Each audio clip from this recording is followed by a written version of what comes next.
Hello, everybody, and welcome back to Westeros. We are coming at you from Sandy Dorn. We have finally made it home.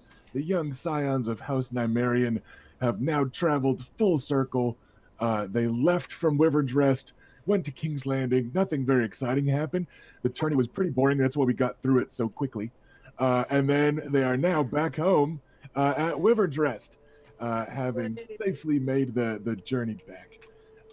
So we are coming at you live right here from the Showercasters Network. We're going to do our normal introduction nonsense, make our way through the party. I'm going to actually go first this time, though, and remind you, dear viewers, that you are also a player and that the Iron Throne over my head is also a character. So remember, you can like and subscribe and do bits and all of that other stuff with imaginary Twitch money that Twitch turns into real money. But when you seize the Iron Throne, you will get a destiny point that you can give to a player or a non-player character, and they'll get a little bit more narrative spotlight. We're not super likely to run into a bunch of necessary mechanical stuff. Grandpa Makar's not going to like challenge you all to wrestling matches or anything. There's not going to be any really nitty-gritty mechanical rock paper scissors with the House Maester or Aunt Elia just stabbing y'all to welcome you home. Nothing like that. Not planning on any big combats, but there is still the narrative side effect of somebody maybe getting a little bit more spotlight, or getting to make a decision that they normally wouldn't get to make, things like that. So Iron Throne, super important. You, the viewer, are super important, and not just because I love you as friends. Speaking of love, let's pass it over to Felicia, my lovely wife. Who are you? Who's your character? How did King's Landing go? I see the link. I'm Felicia. I play Lady Rhaena Nymaryen. I'm heir to the House Nymaryen, and one of the eldest siblings are actually twins, and I'm just happen to be older by a few moments. And How did King's Landing go? It was freaking awesome. I mean, bad things happened. Don't get me wrong. We made enemies, but we also built alliances, established connections with some houses of Westeros. We we represented ourselves very well in the joust, and then we basically won the melee. And the only reason we didn't like win is because we were fighting the king, and there's no win there. So, and then we ended up having another giant fight, which was the trial by 7, which when we were accused of murder and other such conspiracy type things, but the gods smiled, and we came away the winners. We did lose our cousin Will in that battle. He was slain, and but despite that loss, we as a house actually came very far ahead. And then so with that in mind, I would go to Adam. Hi. Eldest. Boom boom. Yeah. Hi. I'm Ash. I play Adam Nymaryen, and mistakes were made. quite a lot of them by me. Yeah. The King's Landing is a cesspool, and if Adam has to go back there again, it'll be too soon. It was okay. It was all right. Yeah, there was some very, very good stuff and some very, very bad stuff. It was quite stressful, but he won the archery contest and so has a kick-ass new bow made of the literal bones of a dragon. That's pretty metal. but of course, in kind of play more of a supporting role for the family because he's not a melee fighter. So did a little bit of kind of schmoozing, I guess, and then managed to piss off our collective squire multiple times by expressing feelings for him and then really not dealing with the rejection well. Oh, hi, Bodhi. Oh, who's a good girl. Hey, baby. She's the best. Yeah, okay. Thanks for the distraction, Rusty. Yeah, so, like, to quote a song, it's got emotional motion sickness. Too many things get real too fast. Right. Yeah, so it's kind of coming home a bit of a mess. As opposed to when he left home, a smaller bit of a mess. He was physically a mess, but and only somewhat emotionally a mess. Now he's much more of emotionally a mess. He's just a different mess. So all right, Ash, who's up next? Let's go to my other sister. Okay. I am Erica, and I am playing Bela Nymaryen. I am the younger twin and second heir to the House of Nymaryen. And I had lots of great fun at the tournament. And while I didn't win the joust, I performed quite well and got in the round of 8 out of 64 total jousters. So that was a big success there. Then I performed in the melee with our team, and we did quite well. In fact, at the end, it was just the king and myself and Oris still standing, I believe. And the hand of the king kind of put an end to things before they could continue as they were. As there was some doubt as to who was going to come out the victor in it. At least that's how I'm going to tell the story. And yeah, so it was me and Oris against the king, and that's no small feat.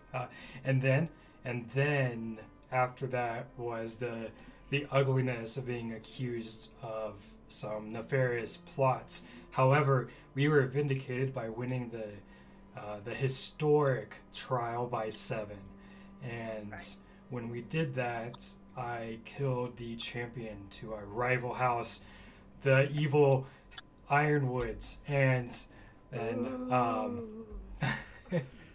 then having won that, we have been deemed to be innocent in the eyes of the 7, and the accusers have met justice.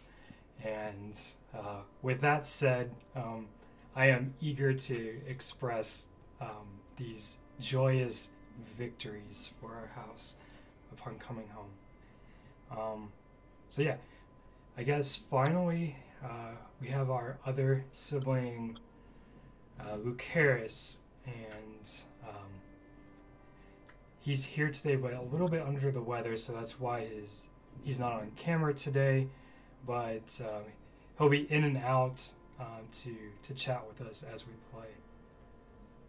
Hi everybody, as stated, I'm Robert, I'm playing Lucaris, and yes, I'm not feeling quite well today, so please bear with me.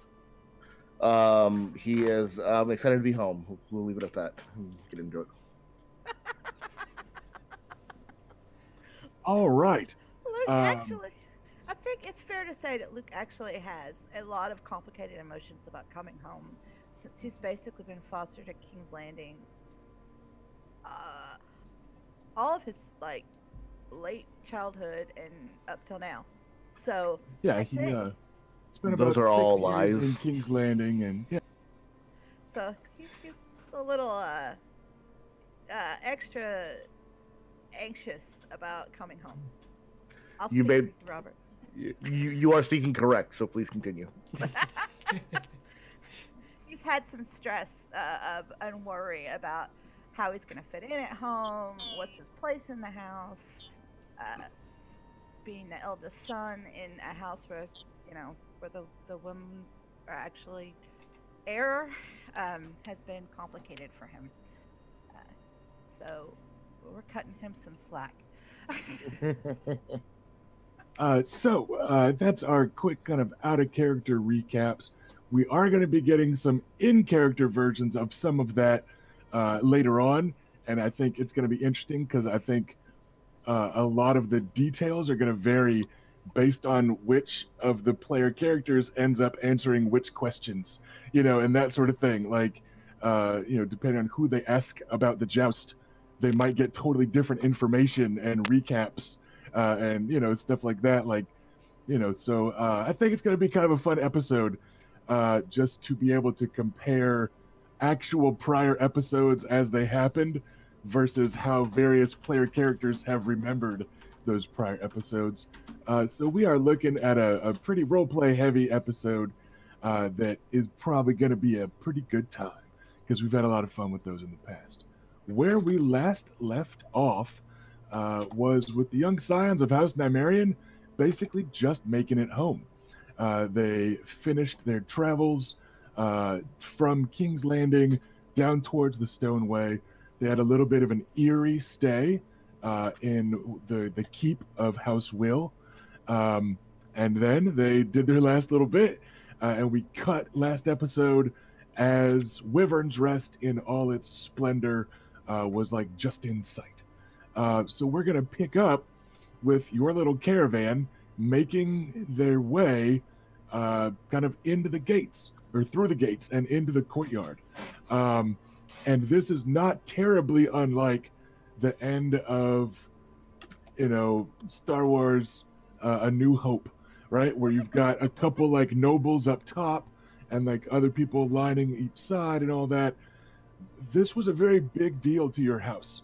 The entire future of the house went to King's Landing, and that was it. Like they were they were heckin' concerned while you guys were away, and your return safely and all that is a really big deal because you guys are literally the future of House Nymaryen, and it was no sure thing that you would travel to the usurper's capital and then make it home in one piece. So everyone is out here, basically.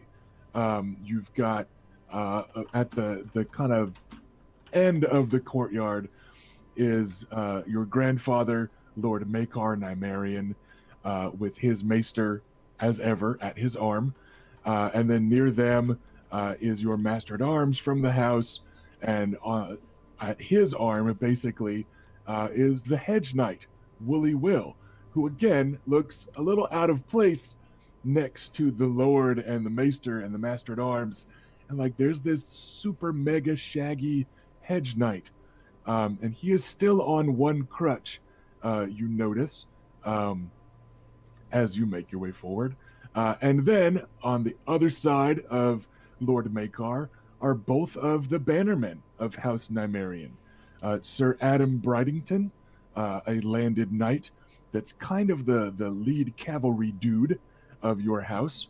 And also, of course, Aunt Elia, who is the best damn archer in Nymaryen lands, taught most of you how to use the bow, taught some of you how to be powerful, confident women, etc., etc. All sorts of cool, positive stuff from your cool, positive Aunt Elia. So the bannermen are arrayed, and the maester, the master-at-arms, this traveling hedge knight. But also, on either side of the courtyard, there's some civilian staff, like the people that run the kitchens, and that sort of thing. But also they've got a couple of your military units here, all standing in neat rows, kind of snapping to attention. And it's pretty impressive. Like, before you know it, your sad little caravan that's returning home has turned into a parade, for like the length of this courtyard.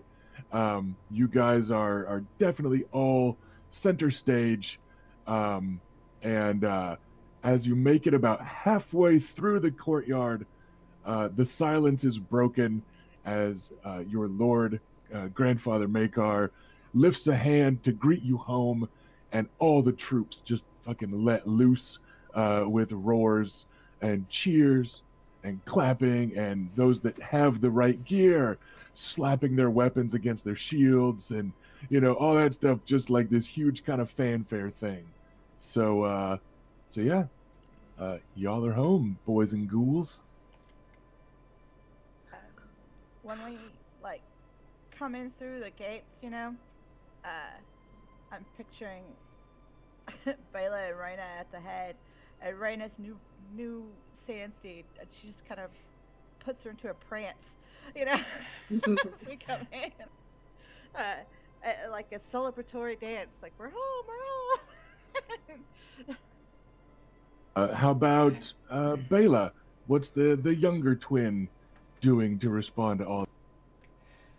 So I'm probably a little bit more militaristic serious.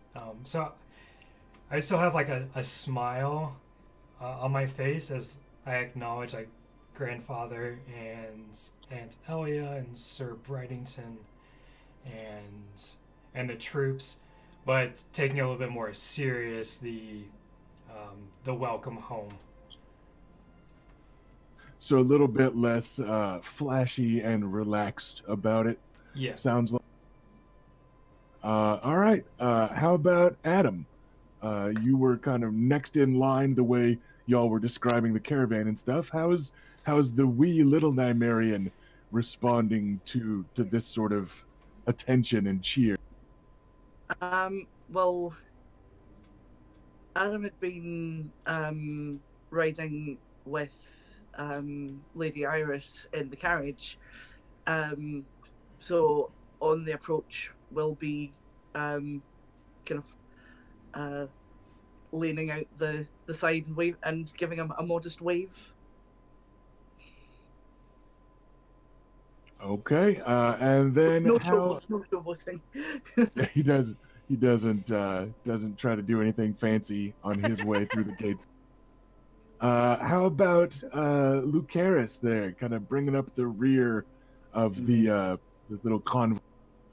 So after Lady Darren's carriage with Adam goes in, a few moments will go by, and then the last person in the gates will be Luke, and he's wearing his full half-plate armor with kind of the silver and pearl inset with his sigil, and the dark wine red leather bits attached to it. And he has his visor open, and he's waving to everybody very casually as he enters. All right. Alisane Mormont is just roaring and cheering along with everybody else. She's like, "Hey, everybody's happy. I love happy. Somebody give me a drink." Right? So she's cheering and stuff. Little Robert is kind of gawking around like he's never seen so many Dornishmen. He seems to just be like surprised that they're not torturing anyone or having an orgy. It's like, what is Dorne even? Like, this is so crazy. This is not all. Yeah. Yeah. like first you get the bread and salt. But he's just looking pretty wide-eyed at all of it. And you've gotten the impression during the travel that he's a little nervous about Dorne. And the stereotypes and the kind of slurs that you get up there. But he's looking wide-eyed through all of it and just looking impressed. Bessa of Fleabottom is riding shotgun, which they have a different name for it back then, riding crossbow, next to Oris on his little wagon. And she's just like clapping and dabbing at tears with her baker's apron that she still wears all the time. And like, oh, look at this place. And, all that sort of thing. Oris grunts non-committally. You're pretty sure he's not looking up any more than he has the rest of the trip. He's still just kind of hunched over, paying attention to the reins. It seems to be about it for him. I believe that's basically everybody, right? Yeah. That's your kind of welcome back. And Lord Makar at the far end of the courtyard lowers the hand that had been raised in greeting, and you notice several of the civilian staff that were there nearby, some of the kitchen staff and such. They come scurrying right up to the rest of your convoy with bread and salt. They've got those kind of decorative, clay serving dish things with torn up pieces of bread and a little sea of salt in the middle.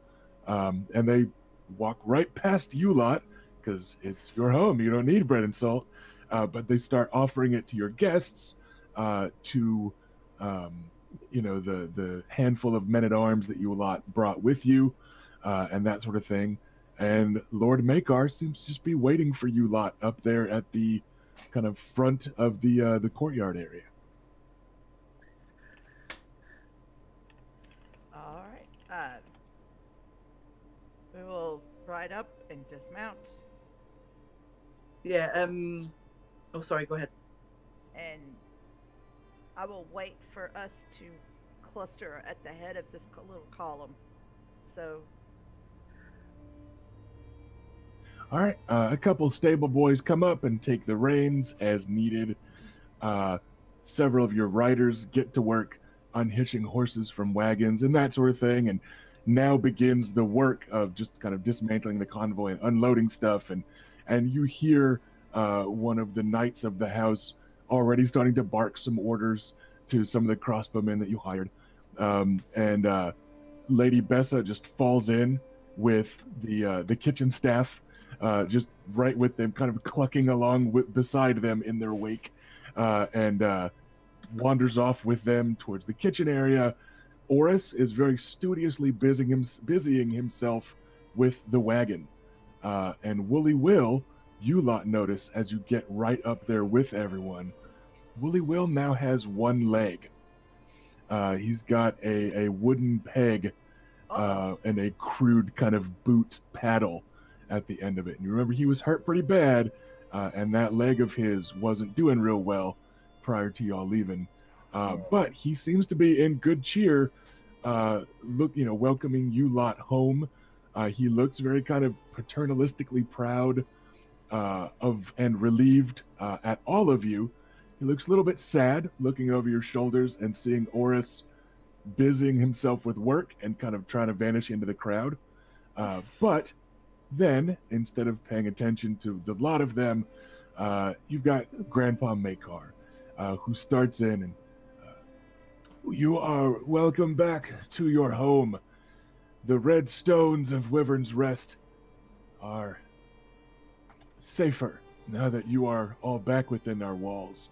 And then he gets cut off in the middle of his kind of formal greeting because Aunt Elia makes an initiative check and just bounds forward and is snatching Lucaris up, armor and all. Aunt Elia don't care. She works out.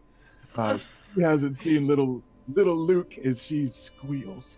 Little Lukey!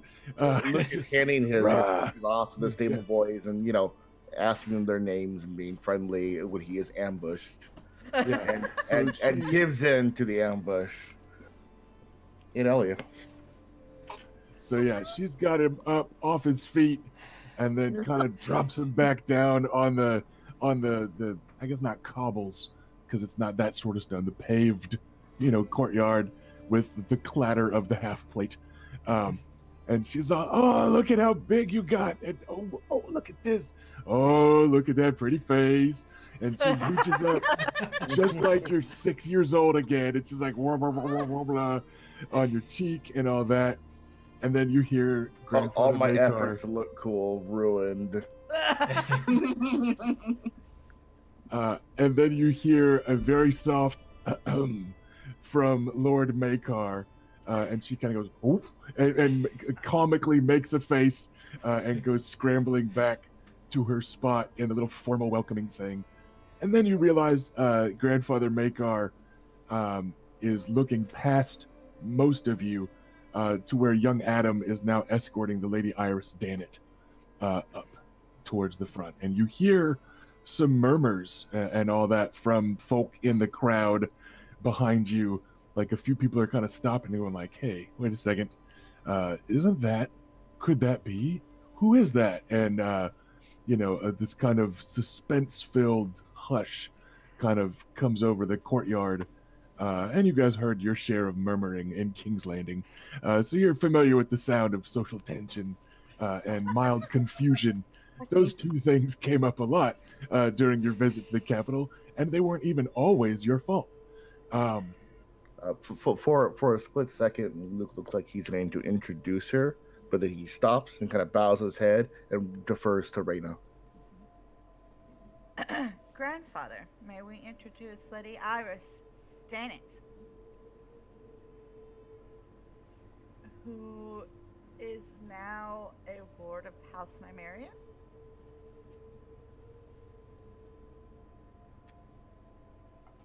I see.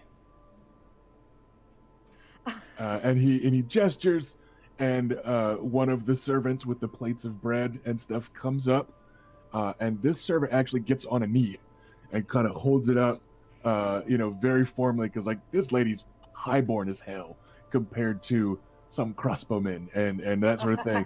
So he, very kind of formal, one of your household wait staff, kind of gets to a knee and bows a little and holds up the bread, and you can see Iris kind of pause as she reaches out, like thinking about it for a second, before finishing the motion. She takes some bread, dips it in the salt, and takes a very dainty, noble, womanly bite.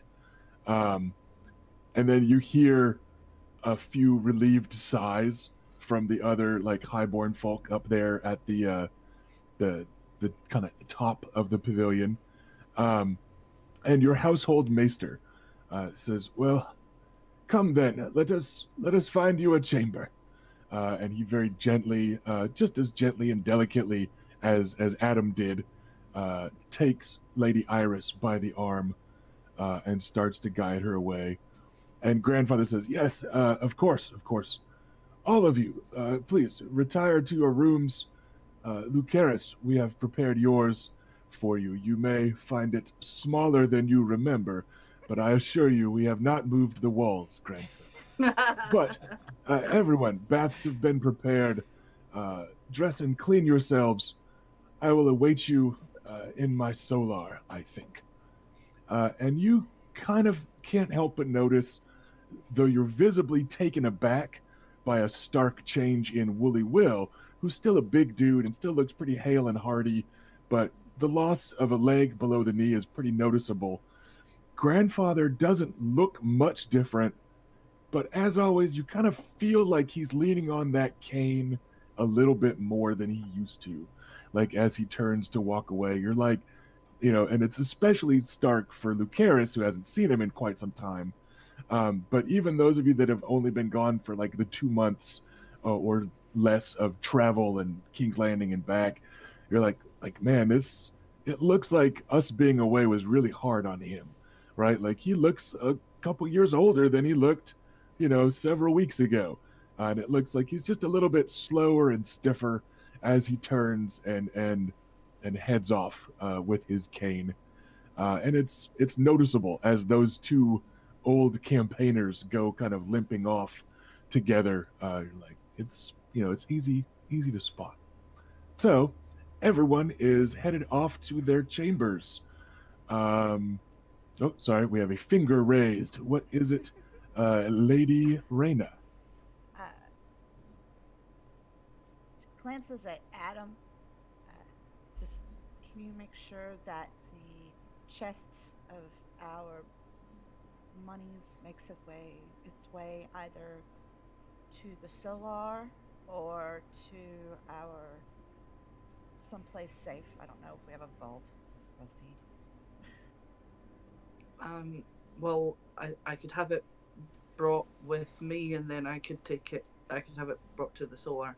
Then it's then it'll not be out of my sight the whole time. Would that be all right? That would be perfect. I just want it to be on it, Grandfather. Yeah, no problem. You guys have household knights and stuff that will help, with that, and they will follow Adam's Yes, I just need a couple of strong men to help me. As Or Adam, pick. He's Adam- laying yeah. on the chest. yeah, Adam sprawls out on the chest, opening his shirt. And also, one of you bring a fan and some grapes. Tom's really changed him. He's a lot more comfortable with himself now. So yeah, it's no problem at all to get a couple of the household riders to assist in hauling that stuff. And you can just, Adam can actually feel kind of cool, just like take these to Grandfather Solar, and he'll get like a yes, my lord, and like it's kind of fun, that sort of. I mean, it's not what you were getting back in King's Landing, right? So like, hey, that's right, we are kind of the boss of everyone here. Neat. Also, we're way less likely to get stabbed by a stranger. Like King's Landing has its downsides. So yeah, everyone is like literally waiting on you lot, hand and foot. They are rejoicing at and relieved to just see the lot of you back home, and it's a very clear reminder that this is home. You're not borrowing somebody else's page or squire at a feast in King's Landing where you're guests in the Red Keep. This is home. Like, this is yours. And the people want to look after you and are relieved to see you, and that sort of thing. So it's pretty contrasting sense of comfort and safety. So everyone is off to baths and to getting changed. Let's start with Reyna. What are your comfy around the house clothes here in Dorne, or at least what are you wearing to go to the Solar and meet Grandpa? Like, you might not be in your pajamas or whatever, but Well, her casual around the keep clothing is lightweight fabric of soft, like cream and wine colors, and she's wearing like pants that are banded around the ankles, where they flow. It's a flowing fabric, but it's gathered at the ankles so that when she stands, it's like a skirt. But she and the top is made of just wraps of the fabric around her torso and over her shoulders and around the top part of her arms. cool. So very much going with that flowing Dornish, that we kind of saw on the show Yeah, a few times. It was like cold to me in King's Landing. Right. Like, this is, so it's not just a difference in fashion for fashion's sake, It's but also being like, warm. it's nice to be, yeah. Yeah, feeling like showing skin and not feeling like I'm scandalizing everybody. All right. How about Bela? What are you getting changed into? It's not too different from what Reyna just described. Think maybe a little bit closer to how Rey from Star Wars dresses when she was on Jakku. Yeah. That's kind of a reference that maybe people don't remember quite as well, but it's it's kind of light but a little bit wrapped as well, and it's sort of like a blouse that doesn't close in the front, but that's because there's like some wraps that kind of go around, and she wears some loose pants that are kind of multiple layers, where it's kind of like a couple of thin layers that kind of provide enough cooling.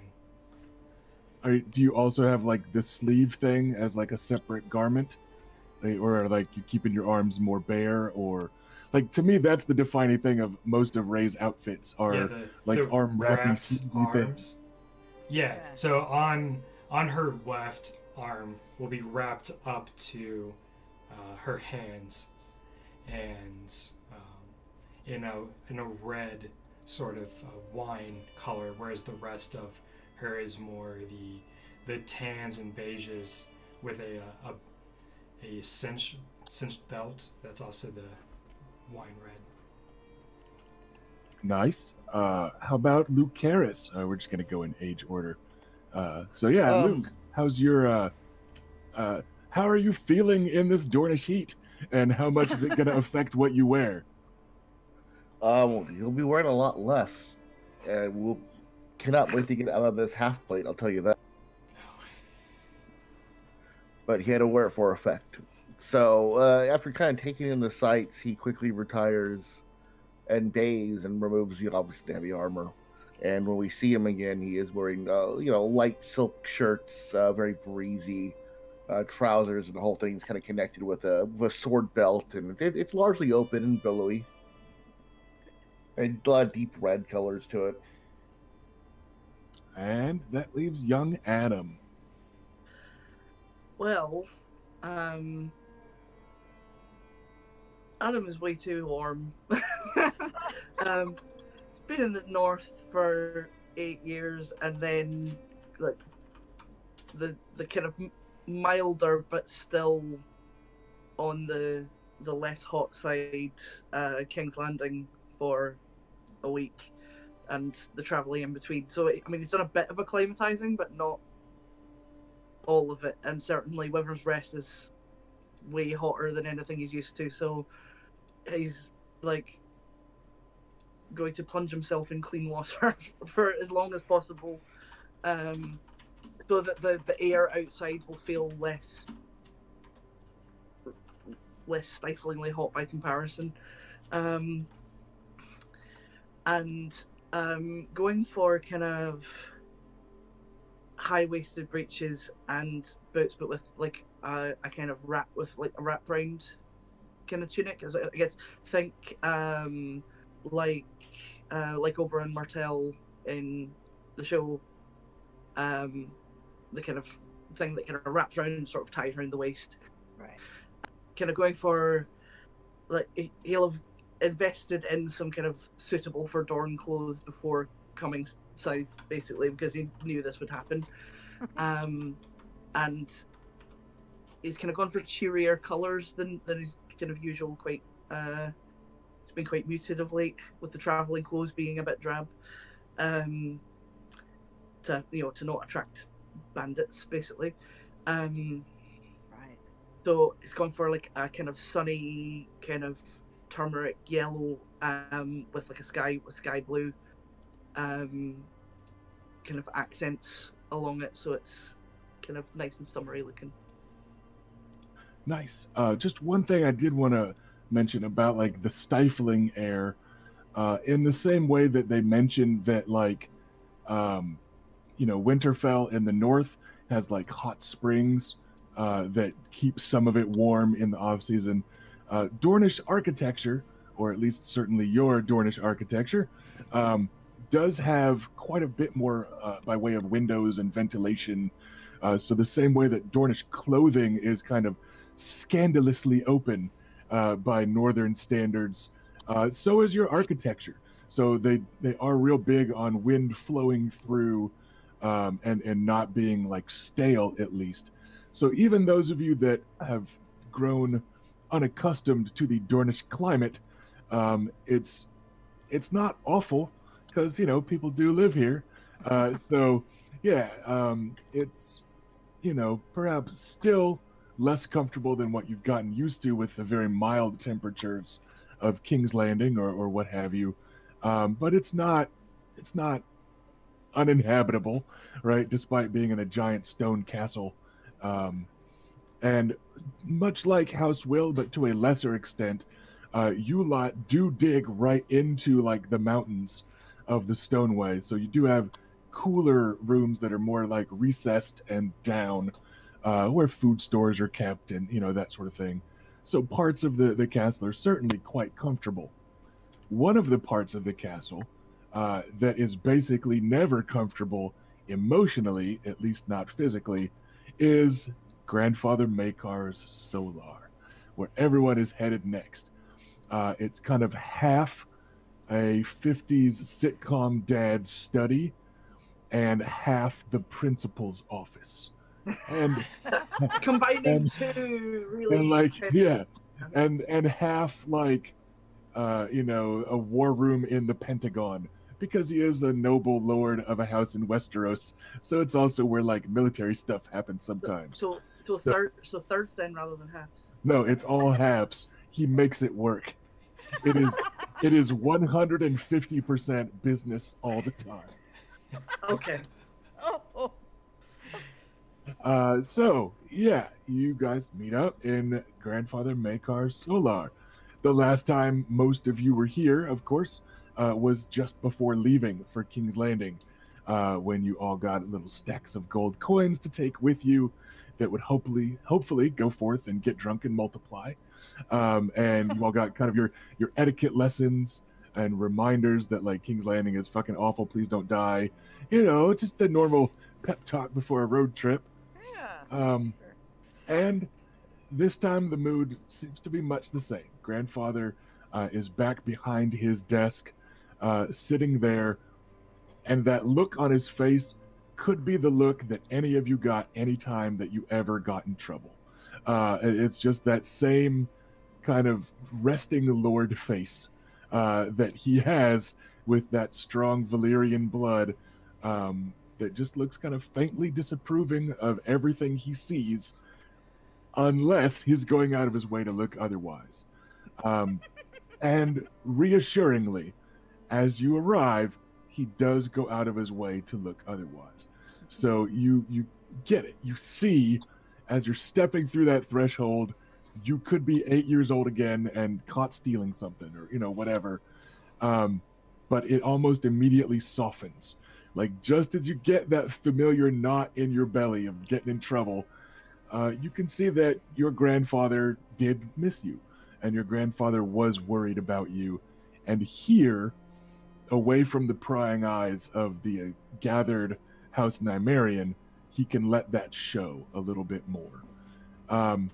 But also with him is Woolly Will, sitting again on a faintly oversized chair that barely fits him. He is a guy with a lot of mass. You may remember in my head, he's kind of acted by Brendan Gleeson, right? So he's just kind of a big dude, not necessarily a burly dude, but just kind of a big fella. Your grandfather, of course, is played by Christopher Plummer. So he's got that old white-haired, dignified look that he's had his whole life because of Valyrian. But yeah, Woolly Will is there again, and he's got his bad half a leg propped up and is kind of rubbing the knee like it aches after even just a short journey. And that's who is awaiting you there in the Solar. Your grandfather, looking pleased to see you, and quirking one eyebrow as though waiting for explanations. And then Woolly Will, the hairy hedge knight, who is, yes, helping himself to some Dornish snacks. There's also a little platter of treats over there that he's eating with one hand while rubbing his aching leg with the other, kind of like the last time you saw him. He's just gonna, now that he's only got one leg, he's gonna like fluff up even more. It's gonna be like King Robert. I go right to grandfather and like lay my hand on his forearm and give him a kiss on the cheek, and just say, we are so pleased to be home, grandfather. He will present his cheek to you with a small smile to make it easier, and reaches up and gives your arm a little squeeze, and holds on a little bit longer than he used to, you think, and you can kind of feel a little bit of a shake in his hand, and there's a lot of emotion in that squeeze. And then he looks expectantly towards like Bela. He's just gonna go in age order, Yep. So I've brought Sunfire with me, that old family Valyrian steel spear, and I will also do the same thing that Raina did. I'll give him a nice kiss on the forehead and say, we return home victorious with many tales of battle. My girls, hail and hearty too. Oh, but look at these boys. Come, come. And Luke steps forward. Grandfather, it's good to be home. Will you make an old man stand to shake your hand, Sir Lucaris? Or will you give your grandfather a kiss? I'll give a kiss and a hug, grandfather, if that is okay with you. Yes. He And he leads smiles up and gives him a hug and gives him a kiss. Yeah, you get a little bit longer squeeze also. And this, he does offer you a handshake as you're pulling away, but he does like that warrior one where you clasp forearms type of thing. You can't help but notice his forearm feels thinner than you remember. Your hands are bigger than the last time you ever touched him, but yeah, he's aged quite a bit since you've been away. But he's still got some strength in that grip, and you get the feeling he's kind of showing it off as much as he can to try to, impress his young knightly grandson. And then he looks to Adam. Well, Adam will go up to embrace his grandfather. He will gladly take said hug. And, well, we return not just victorious, but with something that I think you're going to like. And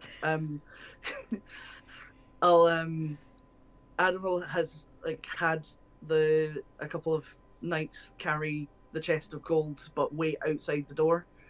So he'll call them in now to come and dump it on the floor and open it. So they're like, sha sha. Okay, they will do so. Excuse me. Yeah, and it's a big mixture. Some of it are in those trade bars, which again I decided is about Kit Kat sized. And some of them are those. Some of them are gold coins. 4 finger or 2 finger? They do Kit Kat. Well, just like the individual bar, right? Like one finger of Kit Kat I see. is like one bar. Yeah. But they're not like together and breakable. It's just like one little trade bar. Sorry, for a second I was like, do they have different sized Kit Kats? Yes. Over there, I didn't notice that. Yeah, we've got 3 different sizes in the UK. Okay, we're moving to Scotland. That's what I've been saying for a while, Felicia. But yeah, so it's some of the big chunky trade bars. Some of it is gold coins. Some of it is silver. You get the distinct impression that Lyra Mopatis kept the aesthetics of the chest in mind when having it loaded for you. He's like, yeah, no, let's just put a big layer of silver on the bottom so it all looks better, But yeah, it is quite the impressive kind of, jangle. Sorry, go ahead. Woolly Will hoots and slaps his belly in appreciation, which is the old hedge knight clap. And Grandfather Makar lifts an eyebrow, looking kind of impressed. That grandfather is 3,328 dragons worth of gold. And some silver. And brought back by only 4 dragons. You've done the work of many grandchildren. Good. I had received word from good Magister Illyrio that you lot had won an impressive amount, but excellent.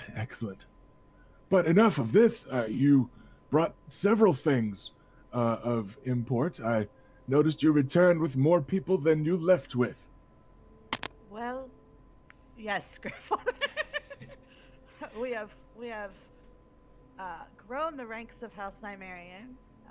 We have gained men at arms who we hired, and I think most of them plan to stay on here and swear to the house. And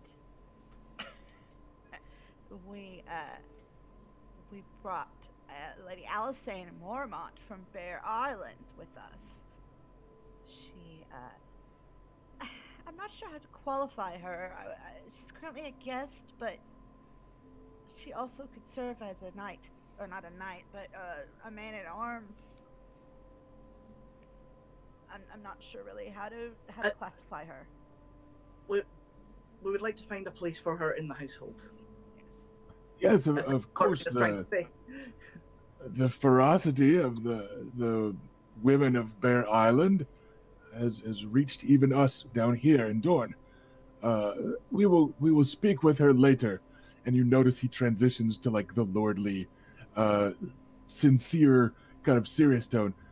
We will speak to her later of oaths and payment and the like, but surely another sworn sword would not do us any harm. Probably be a sworn morning star, but she is quite fearsome. And Tales of Bear Island are not exaggerated. Exactly. Yes. They are everything the tales have said.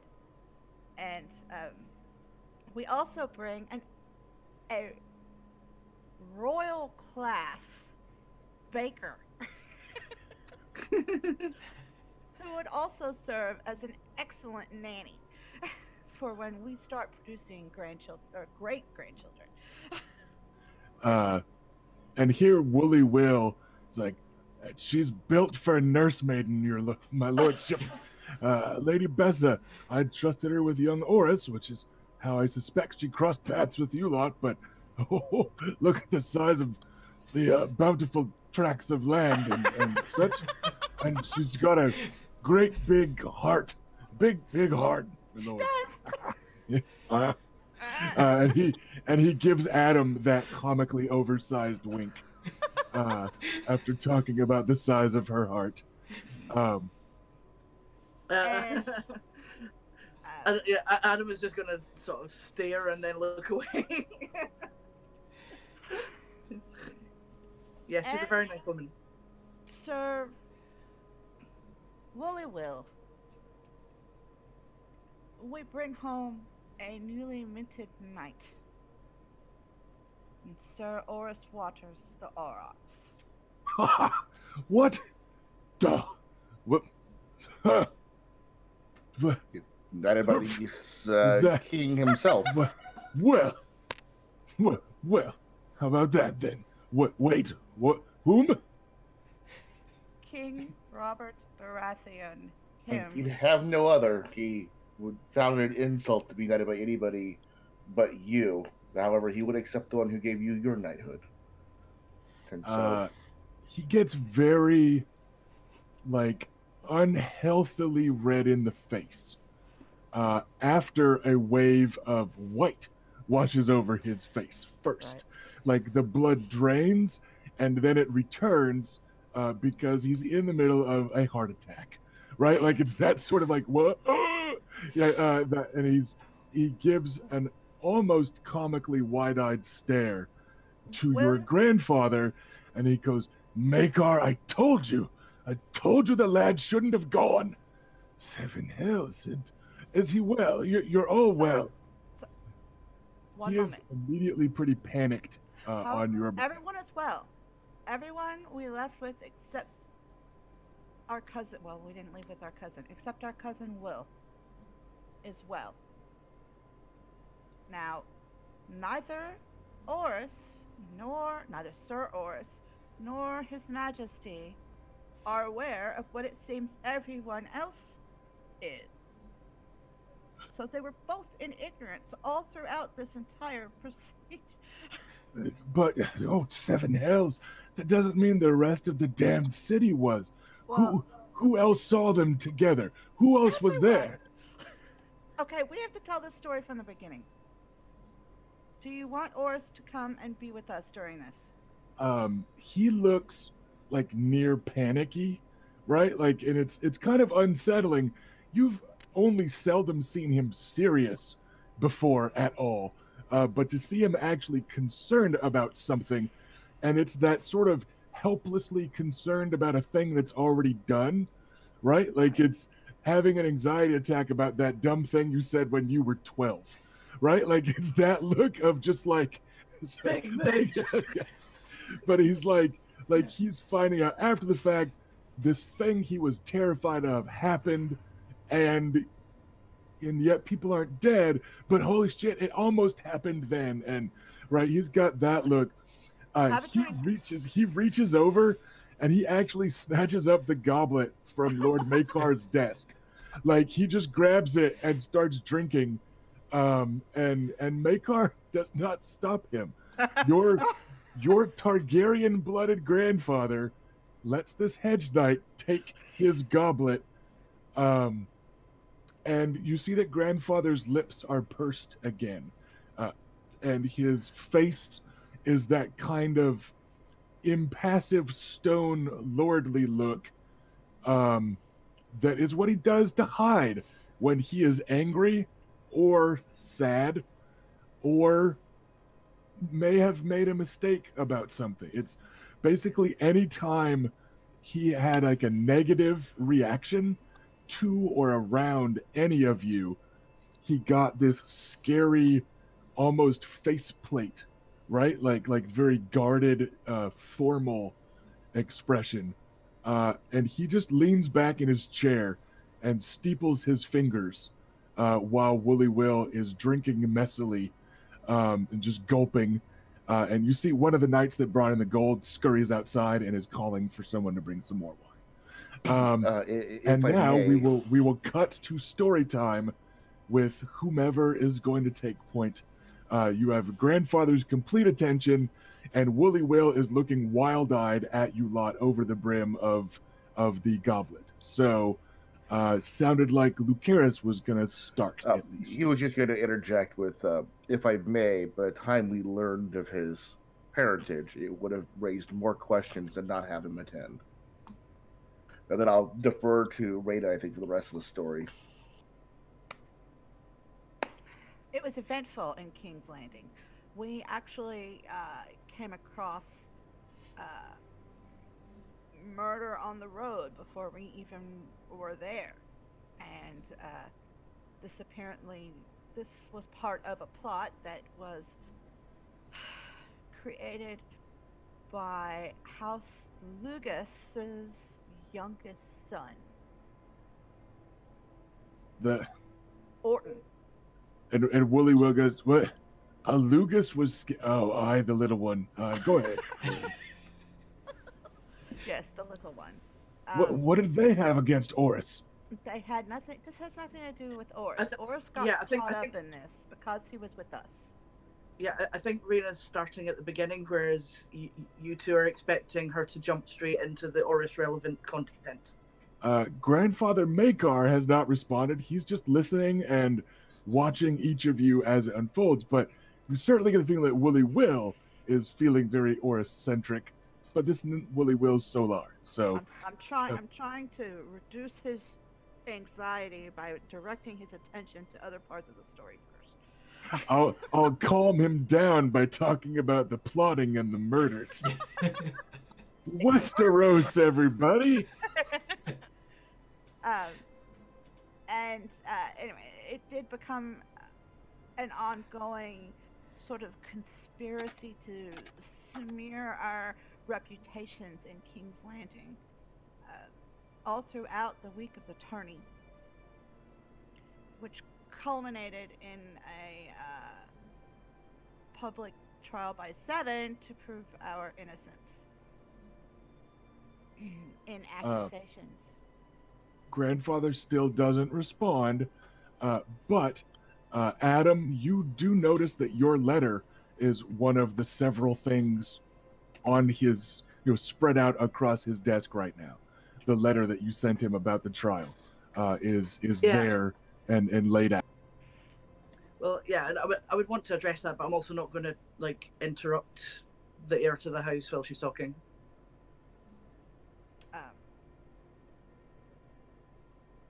We participated in the joust and did rather well. Sir Vanon was with us at that time, and he also did very well. We participated in the melee, and King Robert took the field as in one of the teams with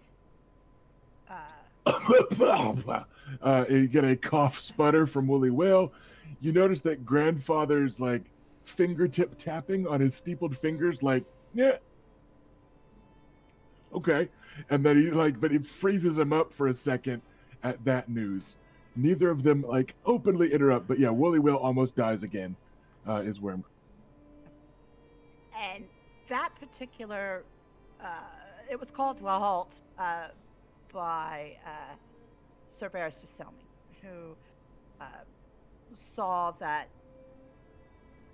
it was us versus His Majesty. Well, it was John Aaron. And was it John Aaron? It Yeah. was Aaron. It was the Hand of the King. And we were declared the de facto winners, since you can't beat the king. We certainly tried, though. No, we did try. We didn't hold back, and he did respect that. I mean, he did call us dragon fuckers a few times, but we did. I think we did. Well, rather it's all coming out now. I think we did rather well in our interactions with His Highness, and while we frustrated him no end, he also seemed quite entertained by our martial prowess, which always impresses him. There are many stories that we can tell. Adam? What? Oh, do you want me to pick this up? I would like you to hit the points that you consider more important. Right.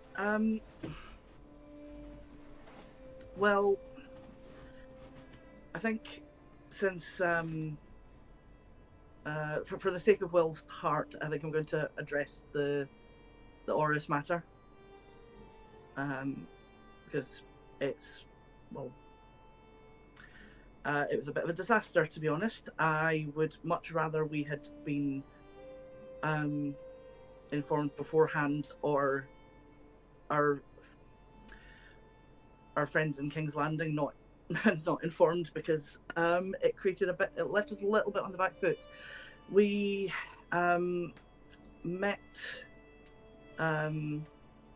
Lady Olenna a number of times, and it was actually her that told us that she knew who Oris's parents were. At the first pause, Woolly Will is gonna cut you off, sputtering. So that means I kind of have to. But he's gonna growl at your grandfather, like, "Damn it, Makar! I told you, we can't keep half a secret. Just all or nothing. And I told you nothing would be better." Your grandfather does not rise to the bait. He gestures for Adam to keep talking, and just leaves Woolly Will over there, sputtering and red in the face. I think that's how most of their talks go. Yeah. Well, sorry. I just saw your comment, Rusty, and I'm right. I'm certain I don't know what you mean, Ash. Right. Anyway, once the spluttering has stopped, I'll continue. To be honest, I had been starting to suspect something, given that we also met one Maya Stone, who bears a striking resemblance to Oris. So Lady Olenna really just confirmed what some of us were starting to suspect anyway. And then instructed us not to tell anyone and to keep him away from the king. Understandably, though being told something with that magnitude and then having to sit on it was uncomfortable, to say the least. And as a personal aside, I disliked the requirement to betray my friend's trust. Anyhow, at a feast that the king held by personal invitation, Lord Stannis and Lord John Aaron both approached Oris. Myself and Lucerys went over to intercept, as we suspected that things might go wrong. However, we were able to convince them that Oris just wanted to earn his spurs honestly and live a normal life away from the capital. They seemed satisfied that he was no threat, and to the best of my knowledge, did not interact with him beyond that point. And that was everything for a while. But then I confess I found it more and more difficult to keep the information from Oris, especially when people were basically constantly talking about it in front of him like he wasn't there. So I, on our last night before we left King's Landing, I tried to privately, quietly offer him the choice of whether he wanted to know what that was about, and he got very upset by the implication that everyone but him knew. So he's not in the best of humours at the moment. But there are at least 2 members of the small council who know the truth about him, which means that there's probably more like 4 members of the small council that know about him. But we think that I think that we managed to convince them to not scrutinise him too much as long as he stays out of the capital. You hear a small whoosh as Woolly Will is taking a breath and like getting ready to start again. And then Grandfather cuts him off with that quiet voice. That's again his very serious voice. He goes, "What of the Queen? Did she approach you?" Not at any point. I briefly approached to give Princess Marcella a name day gift. The Queen made some rather unkind remarks, but other than that, didn't speak to any of us. And we did not press it with her. We stayed. No, certainly. We tried to stay out of her line of sight as much as possible. So neither the usurper or his queen seemed to connect anything. No, there didn't seem to be any shred of recognition. Even the short while that we were face to face with His Grace being introduced, he didn't seem. I mean, he seemed friendly towards Oris, but did not seem to have a spark of recognition there. If there was one, he didn't show it. Oblivious was the word I would use. And indeed, knighting him, he seemed no more the wiser. And that was after his brother and the Hand had spoken to him. So I would imagine that if they had spoken to him of it, he might have at least looked at him differently. Let's not forget that Oris won the Squires tournament and received some attention from that as well. But Her Majesty was not present for those events. She has remarkably little interest in the most of the tourney. But still, Makar, John and Stannis, it's only lucky that Renly wasn't there too, and oh, 7 hells, man. I wanted to answer real fast. Fortunately, the Queen was angry enough about Maya Stone's attendance at the dinner to pay any attention to anything else. Correct. She didn't like say stuff to y'all, but that was just a quick kind of behind the scenes note there in chat, especially. Woolly Will. Oh, I just now realized you said the exact same thing in the chat. I'm sorry. Okay, I thought you were just like repeat. Yeah, it's fine. No. Woolly Will continues to kind of bluster and I told you so-ish at your grandfather, who is studiously ignoring him and listening to you lot instead, the way that Storm's End ignores storms, right? Like grandfather's just sitting there like impassive and listening raptly. He goes, and then He kind of lets silence fall again. He goes, "And your talks with the Lady Olena, how did those go?"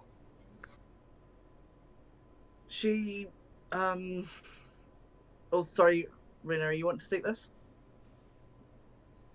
I would like to say that Lady Olena is probably the single most formidable person we met in our trip to Kingsland. And our interactions with her were sum total good. Yes, she and Sir Garland were very gracious. Sir Garland is a dream and was absolutely a pleasure. to Steady on. interact with. Shame he's currently married. Lady Olena was quite fascinating. I can see what you saw of her, grandfather. Oh. Adam just goes bright pink instantly. Grandfather Makar's granite features crack with just a bit of a smile. He goes, "I do not think you saw exactly what I saw in her, Luke. Unless the stories I've heard of your time in the capital are entirely true.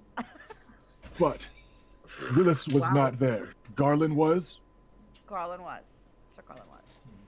What of Sir Loris, the Knight of Flowers?" He was Neither no, Willis he nor and Loris were not there. present. I see. Well then, continue.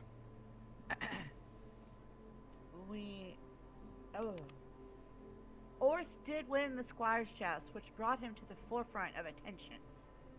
So we had to bull forward with that, blithely, with all innocence and ignorance.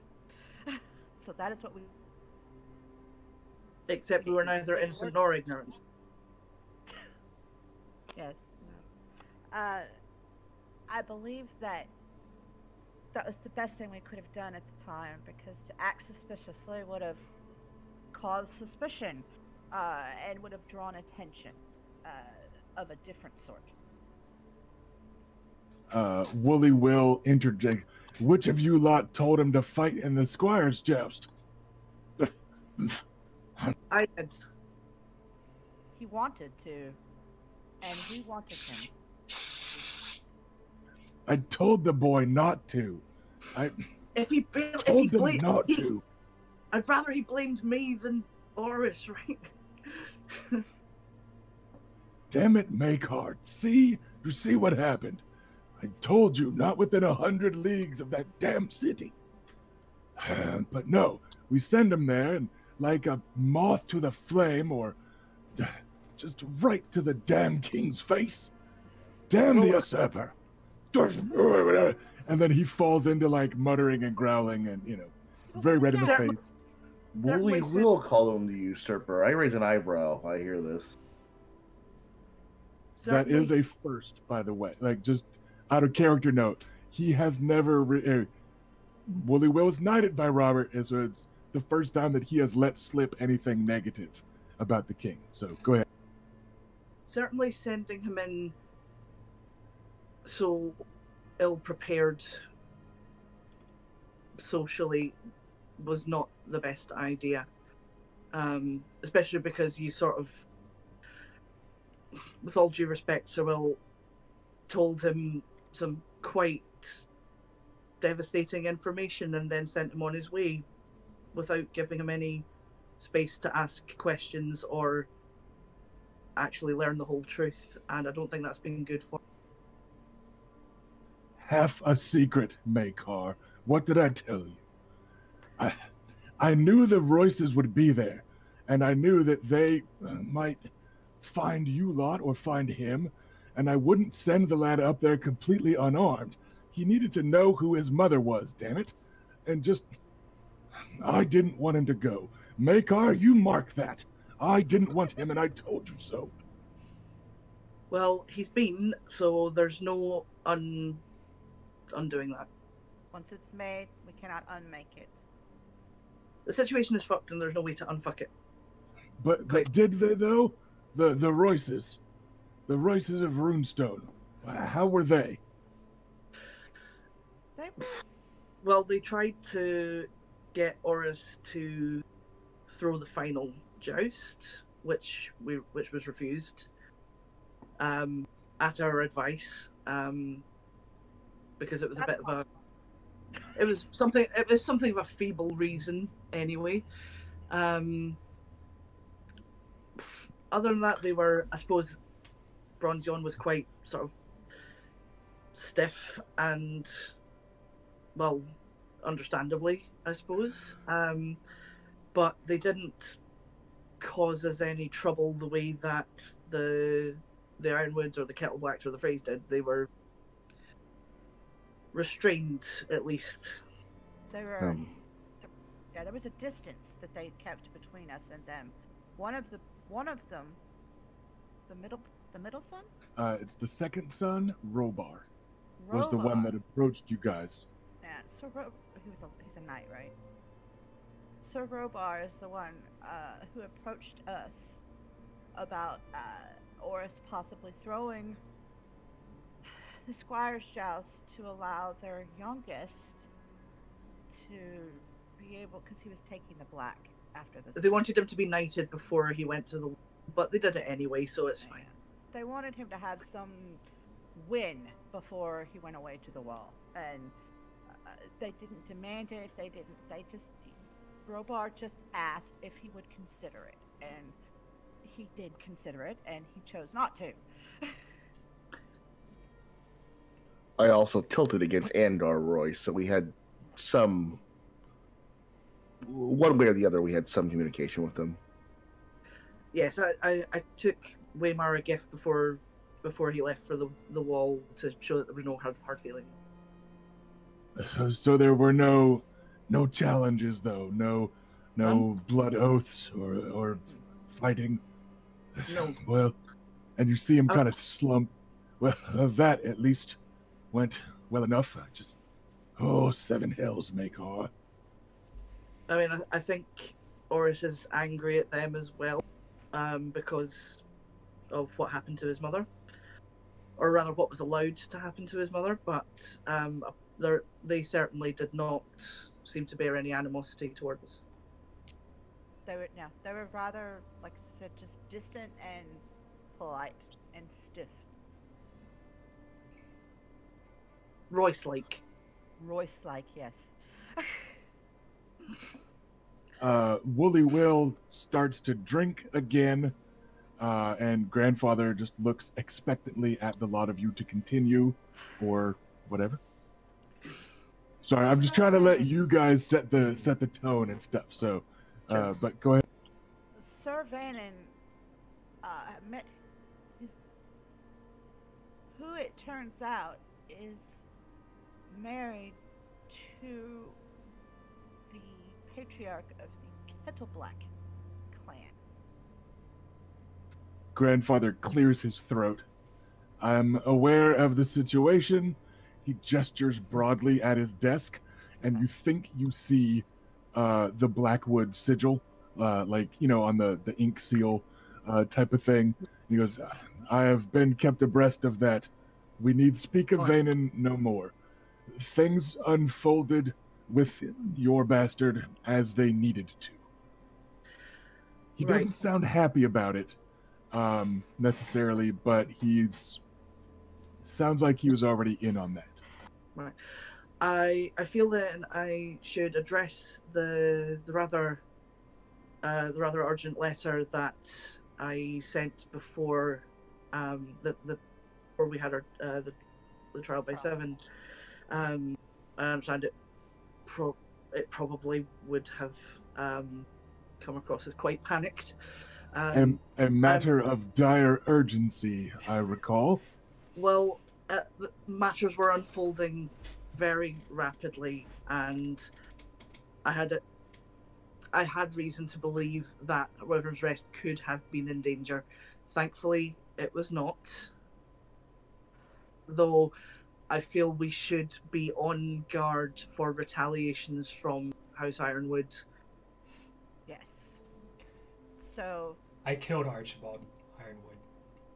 In the trial by 7. Yes, in the trial by 7, not just on the Yeah, street. he he lifted an eyebrow at first and then gives a little nod at the in the trial part. And Adam Dannett died after a duel of honor between himself and me when he first accused us of attacking his small folk, which was part of Orton's plot. Yes, he'd been slowly poisoning Lord Dannet. Indeed, I received, I believe, the broad strokes of that situation from my nephew. It's his affectionate nickname for Prince Doran Martell. Right. But I could not help but notice that you also brought the Lady Iris with you. After the conclusion of the trial by 7, His Majesty decreed us innocent, because in the eyes of the gods and people, and gifted us with the marriage rights for Lady Iris Dannett. And with the death of Adam, then the Dannett lands are ours again. Correct. I see. That's what you get. You get a That's all. She's been through a lot, so I would strongly advise that we go gently with her and don't frighten her. Yes. She certainly doesn't trust us, but we have been trying to take things slowly with her so that perhaps she may come to trust us eventually. And go ahead. I believe that once we win her trust, she will completely be an asset for our house and not a trial. I've also given her my nightly word no harm will come to her. She's had our bread and salt, and she is our bannerman again. Of course, no harm will come to her. We will revise some irrigation efforts, and we will discuss marriage potentials soon.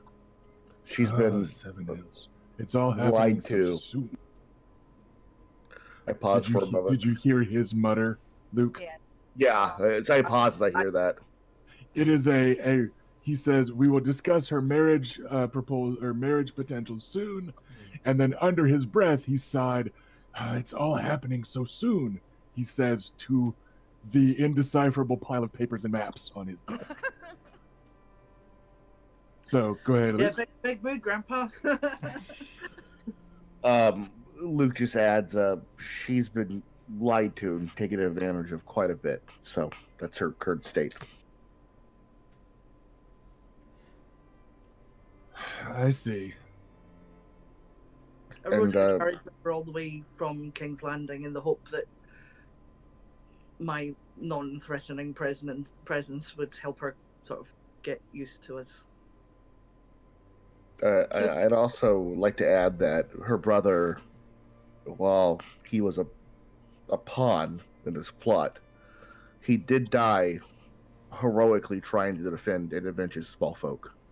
He had a fight he had no business fighting. He had no chance to win, and he still died on his feet, although largely to the poison, but trying that. So his remains have been sent to House Ironwood. I think among their people and her especially, and just in general, if we can find in the future some way to honor him and what happened, I think would go a long way. Yes, it was the Ironwoods that he swore fealty to, so I suppose they should have his remains first, at least. Yes. Nonsense and distractions. Fine. What else happened?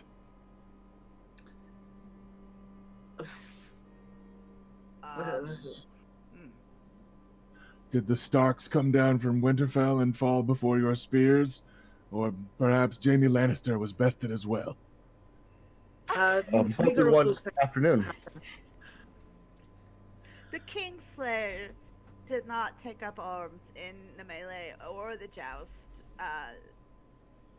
We did defeat Lady Bela.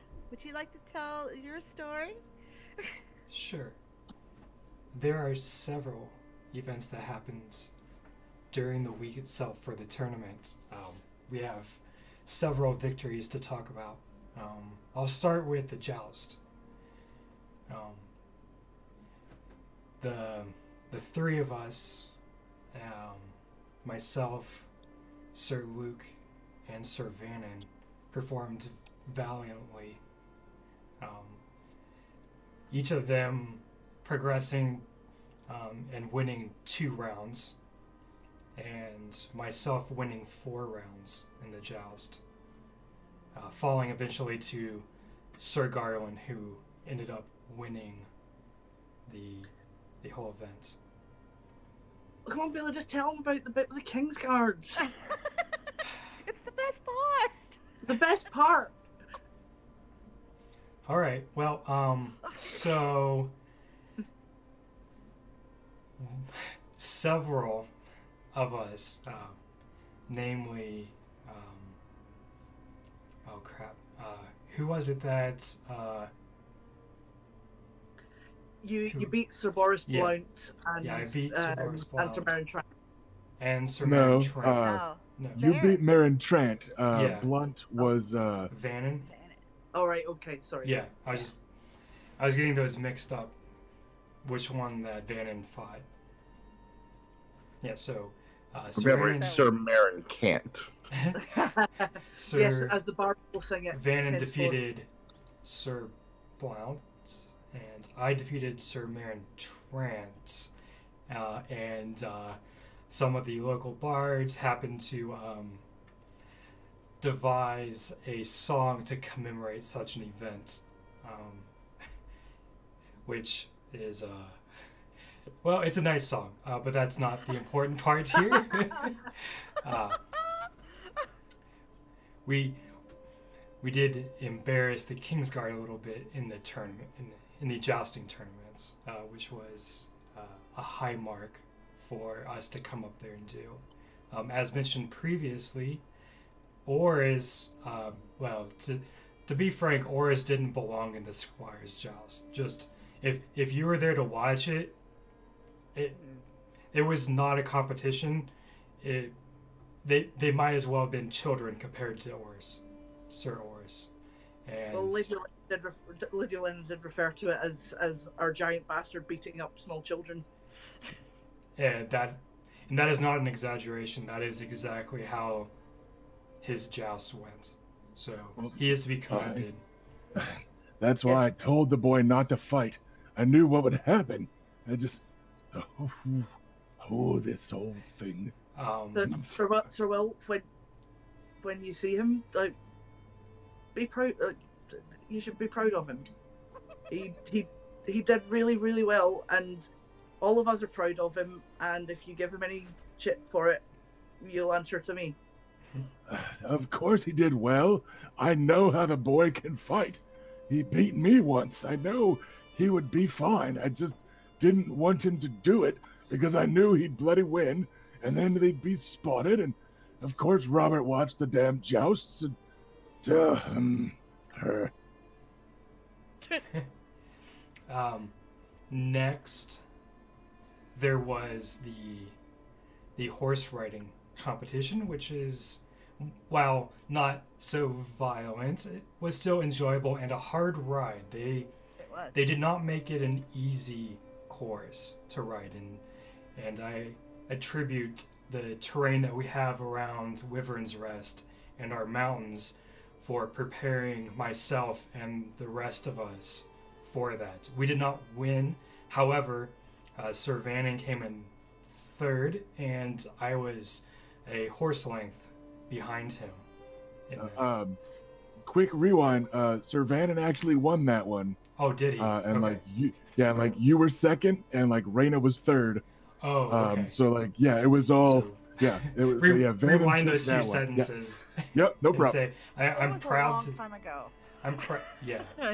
I'm proud to say that Zervanin won the competition, and I was behind him by a horse, with Lady Reyna shortly behind me. We performed very well. Moving on from there, I am extremely proud of young Adam here, who was the best archer at the competition. He performed extremely well, and I'm sure Aunt Elia will be enamored with how his skills have come along. And he... Thank you, Bela. But seriously, you should see the bow that he won. Not to take your thunder from you, but it is made of dragon bone, and it is gorgeous. Yes, ever has the usurper been generous with the coin of his people. And he reaches out, grandfather reaches out, and he goes, just a little tap, tap, like quickly on a thing on his map, this indecipherable mass of his desk. You think you see the Tyrell seal near that tap, tap, but he just points like it should be the most obvious thing in the world. And he goes, Adam the Archer, I believe it went.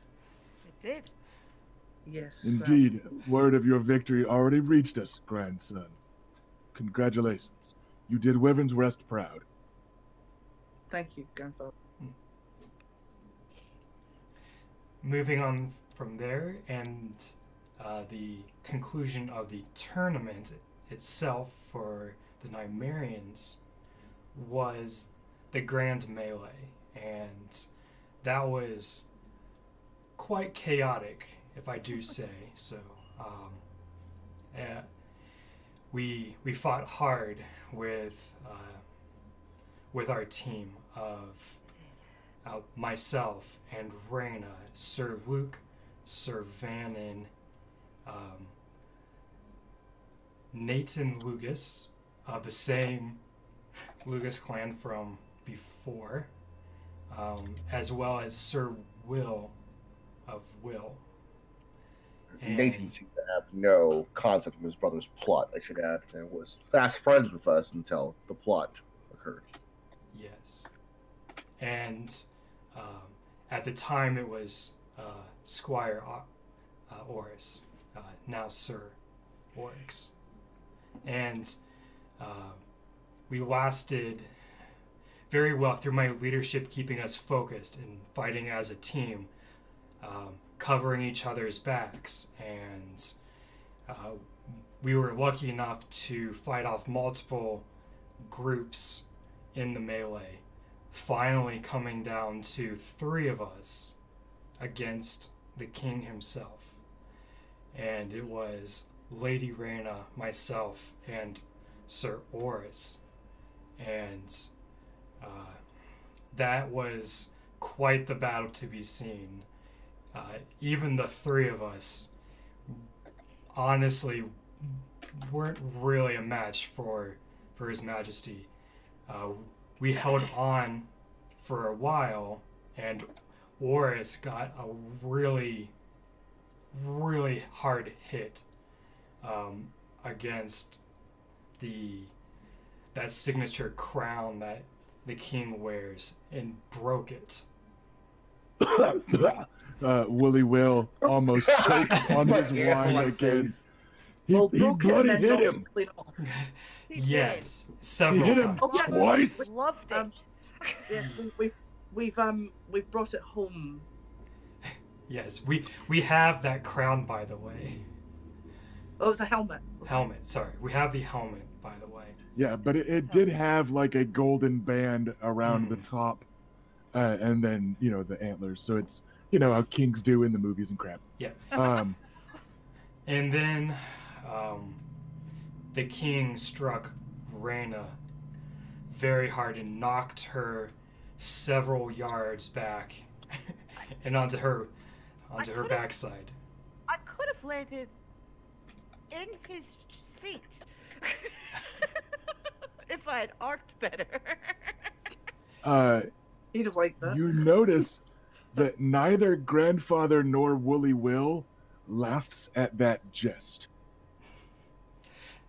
Maybe they just, like, you guys fought the fucking king. So maybe they're not finding a lot of humor in this. Yeah. I also got a couple smaller hits in on the king. He is a very, very skilled fighter. Sorry, go ahead. And it was about that time that a combination of John Arryn and Barristan Selmy stepped in to put an end to the melee for fear that something might go awry. Correct. Partly because I'm sure they didn't completely trust us. And we're walking a fine line. Well, I think Meryn Trant wanted you to carry on just so he could have an excuse to wade in, but we didn't give him that. I know it sounds like we absolutely battered the king, and they kind of did a little bit, but it's fine because he was Lord Arryn of it. Lord Arryn made sure it didn't get out of hand. Everything's fine. No one is upset with us on that front. Everything's. And I feel like the way we handled it earned us a little respect in the eyes of the Usurper King. I think so too. Grandfather gives a small nod, and John Arryn has always been clever, and Sir Barristan's honor, of course, is beyond repute. I am glad they did not use it as an excuse for worse to happen. We were watching our step. The king was not so happy that they interceded. However, the final scene was the king standing there with myself and Oris in fighting positions, and I'm sure that imagery is not lost upon all involved. Yes. And I got up. Yes, yeah. Reyna was not out for the fight. Which again was, that was the most important thing to me, was that he see that we respected him and his position without being obsequious and sniveling, but that we meet him. Grandpa, like Woolly Will kind of gives you a like all of his emotional concern about all of this goes away for a second, and he's just like, okay, but like, what was the score in the Super Bowl before the bombs went off, right? Like, it's that sort of thing where he just kind of like he's still upset about other things, but he kind of can't help but ask, and he just kind of goes, what did he hit you with? That huge fucking hammer. The hammer or a hammer? Oh, the hammer.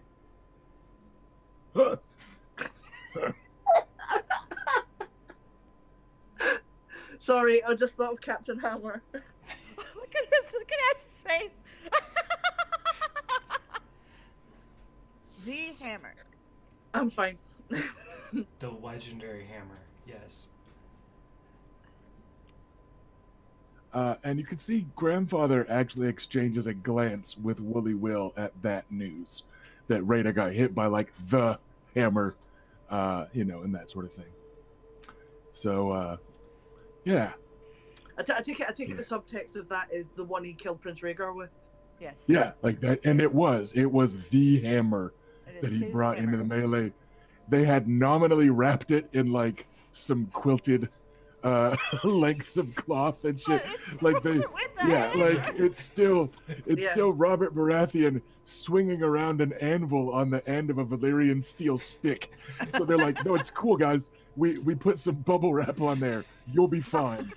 I think yeah, Adam's not going to like add to that of like and like I was also close to something that killed a member of our family. So after all of this, when we were at the final feast about to be receiving our prizes. Everyone was going to be given their prizes for their wins over the course of the week. And this is when Oris. Don't you mean Orton? Orton chose to bring Lady Iris out and make the accusations against House Nymaryen. Yeah, he was very much using her as a puppet. And his sister Marita is not blameless in this either. She clumsily attempted to twist his plots to benefit herself. She did not want to be married again. Yeah, she arranged for her betrothed to die in the melee. And then blamed us for it. Grandfather kind of raises an eyebrow towards Woolly Will, and he goes, the one they already called the widow, that Marita Lugas? It is. Yes. This was her fourth, you recall. One and the same. Yeah. Yes. And then grandfather gives a little nod, and goes, was the queen there at this feast when this Orton Lugas leveled the accusations and tried to bring our house down? Yes. Was Cersei there? Did she react? Did she seem in on it? Was it retaliation? No. She was there, but she seemed completely disinterested in the thing. I mean, she was interested in. Oh, come on, Rin. She was bored and on her way to being drunk. Luke raises another eyebrow at this line of questioning. She didn't. It's like she noticed, but it was below her to get involved. I seem to remember her making an aside, a comment that was supposed to be private in the way that you make a private public comment. But it was mostly just snideness, and then that was all she did. Very well. Good. And so then we had to do a trial by 7, which was a historic event. And again, we needed to construct a team of 7. And at this point,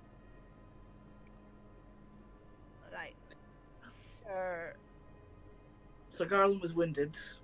Yeah, Sir Garland was wounded. So was unable to help. Joust. And we needed Oris's strength and stability and loyalty on that field. Stability. That's not a word I would associate with him, but okay. Right.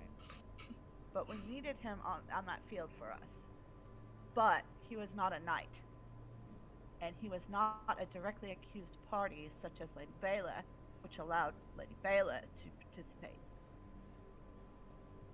So I decided that we were going to get him knighted so that we would win. Because, gods, you've seen the man. He's formidable. And I wanted that on our side. But he said the only way that he would accept a knighting, the only man who could do it, if it wasn't going to be Willy Will, was the man who knighted Willy Will. So Luke made that happen. Here, you see that Willy Will looks embarrassed, maybe even ashamed at that turn in the conversation. He's a deep, beet red again, but it's not the apoplectic deep red that he's been for most of the evening, or we'll say it's mid-afternoon. It's a guilty look, an ashamed look. Luke gives him a knowing look, as if to add with his eyes quotes around man who knighted Woolly Will. Bunny rabbit ears. And then grandfather speaks up and goes, and this trial, that is when your cousin fell. Yes. Yes, grandfather. The last trial by 7 killed my uncle Baelor. This trial by 7 killed my, out of character, sorry, one second, great nephew. He would know. Would it be great nephew? Does that sound right? That sounds correct. Yeah, sorry. Yeah. Yeah. Well, so the last trial by 7 killed my uncle Baelor. This one killed my great nephew. At times, I think I am blessed to have only lived and fought between them. History books, he says, kind of scornfully. Speaking of history books, I'm the first woman to have fought in a trial by 7.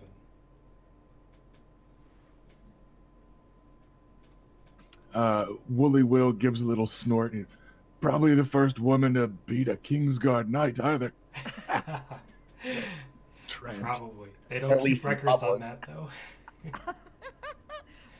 but I hope it's in the white book. Right. Meryn Tran got ass kicked by a girl. Then Barristan Selmy writes a footnote with a hot link to like a YouTube video of a minstrel singing the song. Yes. I love it. It was in the trial by 7 though that I killed Archibald Ironwood. He was the accuser for their side, and the accusation was that we had killed their small folk. So I defended our house's honor in that regard. Indeed. And his cousin, this Archibald's cousin, Cletus, their heir, was he there? Did he fight? He did not fight, no.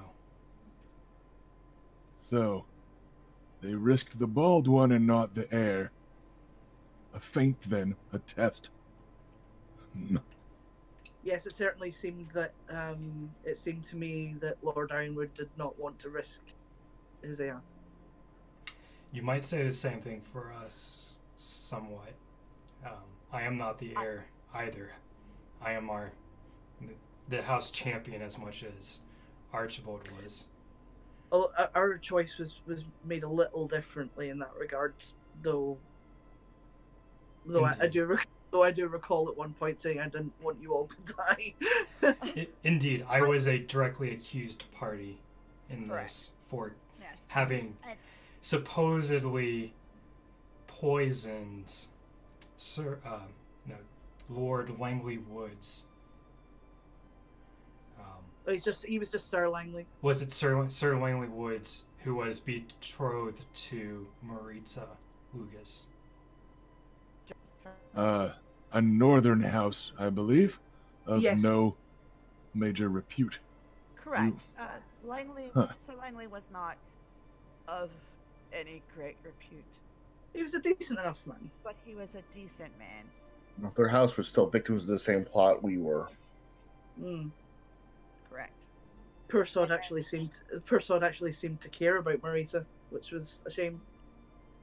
As we had created our team to take the field in the trial, I decided that I would enlist a champion to stand for me so that we didn't risk the heir, and because I am the weakest martially on the field out of the 3 of us. And Adam is our youngest. Out of character, and he isn't a knight. Also not a knight. Also a cripple, and also not great with a sword. So I did the assistance of a champion, Lord Beric Dondarrion. Grandfather quirks an eyebrow it's a little weird that you guys got a Stormlander to help out. So it's not a complete surprise for a bit of an eyebrow quirk. Right. And he served very well and became a close ally of us. In fact, we stayed a night in, what's the name of the castle? Blackhaven. Blackhaven. Yeah. Blackhaven on our way back home. And we were hosted there most generously. And grandfather speaks up. So, Bela, Luke, this lightning lord of Blackhaven, Sir Oris Waters, the Will of Will. That it's only 5. Yeah. And Out he of looks character, my mind's blanking on who I asked already. Okay, out of character. The 2 that are left are Sir Lynn Corbray and Sir Balin Swan. That's right. All right. But grandfather kind of glances around the lot of you. So I asked Sir Balin Swan to be our 6th member of the team. And he accepted. Indeed. Did. He said he was happy to assist because he could tell that justice wouldn't be done if he didn't. A second son, this Balin, isn't he? And then grandfather just kind of glances around the room a little. Out of character, you guys believe so. And Wooly Will gives him a nod also. There. Very well. That made 6. Your 7th? Sorry. So go ahead, Felicia.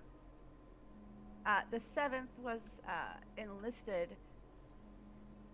on my command because I did not want him on the other team. Yes, we persuaded Sir Lynn Corbray to be the 7th, as Reyna says, to at the very least ensure that he wasn't on the other team. Because a man like him would want to participate, and I did not want it to be on the other side.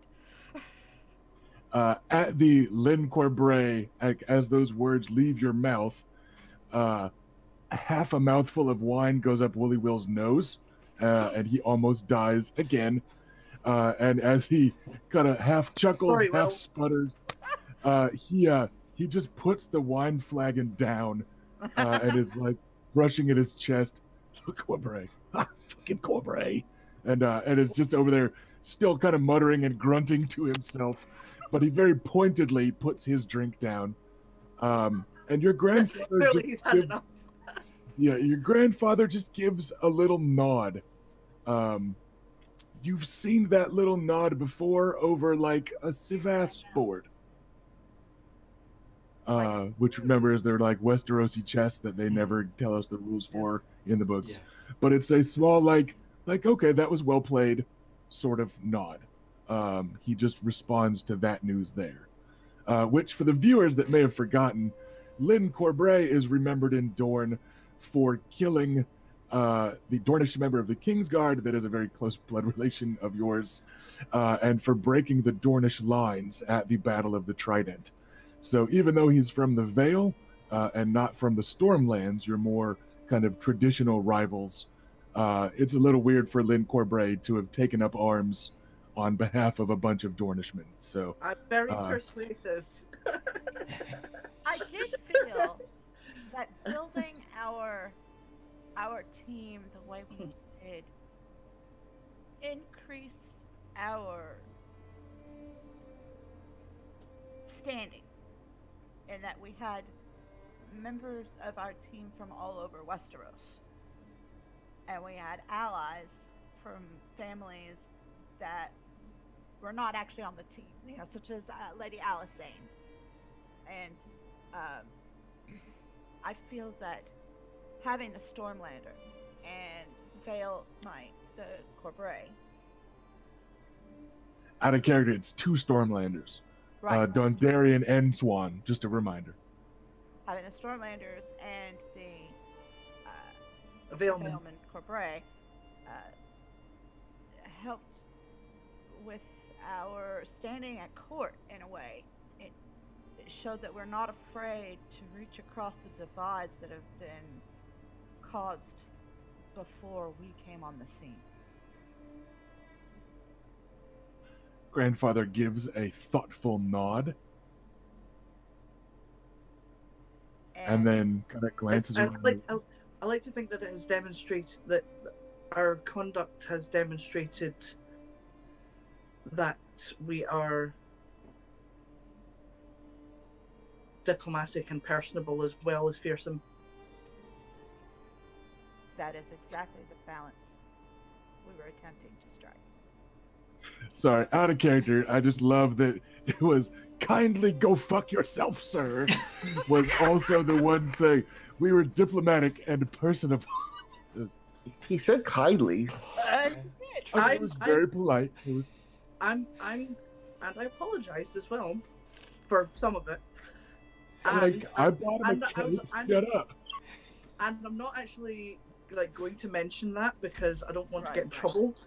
But also like all the rest of the Vale contingent all like me now because I did that. So I made us friends in the Vale. It was the diplomatic and personable exact phrasing that tickled me out of character. That's all. This is Adam trying to be statesmanlike and not and be economical with the truth. I also made connections of friendship and possible future alliances with some Vale folk, and we met Sir Brendan Tully, the Blackfish, who is a most entertaining feast partner and companion. He's a man of great honor. He's a man of great honor and integrity, and I'm glad to have met him. Woolly Will gives a kind of affirmative grunt and a few nods, like, "Oh yeah, no, Blackfish, I like him." And we would like to have a tournament. Well, yes, in due time. That was sudden. In right? due time. Oh, by the way, grandfather. Grandfather casts a glance over his shoulder at the sky that is beginning to change color as sundown is approaching. Well then, let us handle the one tournament at a time. And he heaves himself up out of his seat, leaning on his desk and reaching for his fine cane that, like, the handle is like an arched neck of a dragon, and like the wings go back the other side of the handle, so it's almost like a T grip, like it's not just a simple curve, right? And then like the tail goes down to the wooden pole, like it's a nice cane. But he hauls himself up. He goes, "I will go see to your triumphant feast, celebrating your return. You lot are not invited until a few less secrets exist." And he gives Woolly Will a look on his way out the door, and he goes, "Only a few, Will, or bread and salt be damned." And then he shuts the door, and you lot are stuck in the solar with Woolly Will. And as the door slams shut, we will cut to our break. Oh, man. See everybody back here in about 10 minutes.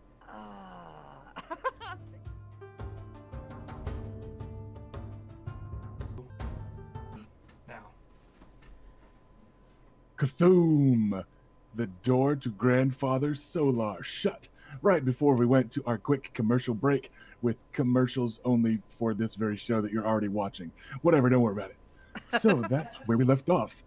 Grandfather Makar had explained that you lot were not welcome at your own welcome feast until the air had been cleared with Woolly Will, and he made it very clear to Woolly Will to be rid of some of the secrets and lies But then he literally ended it with a death threat of, but only some of them, or bread and salt be damned.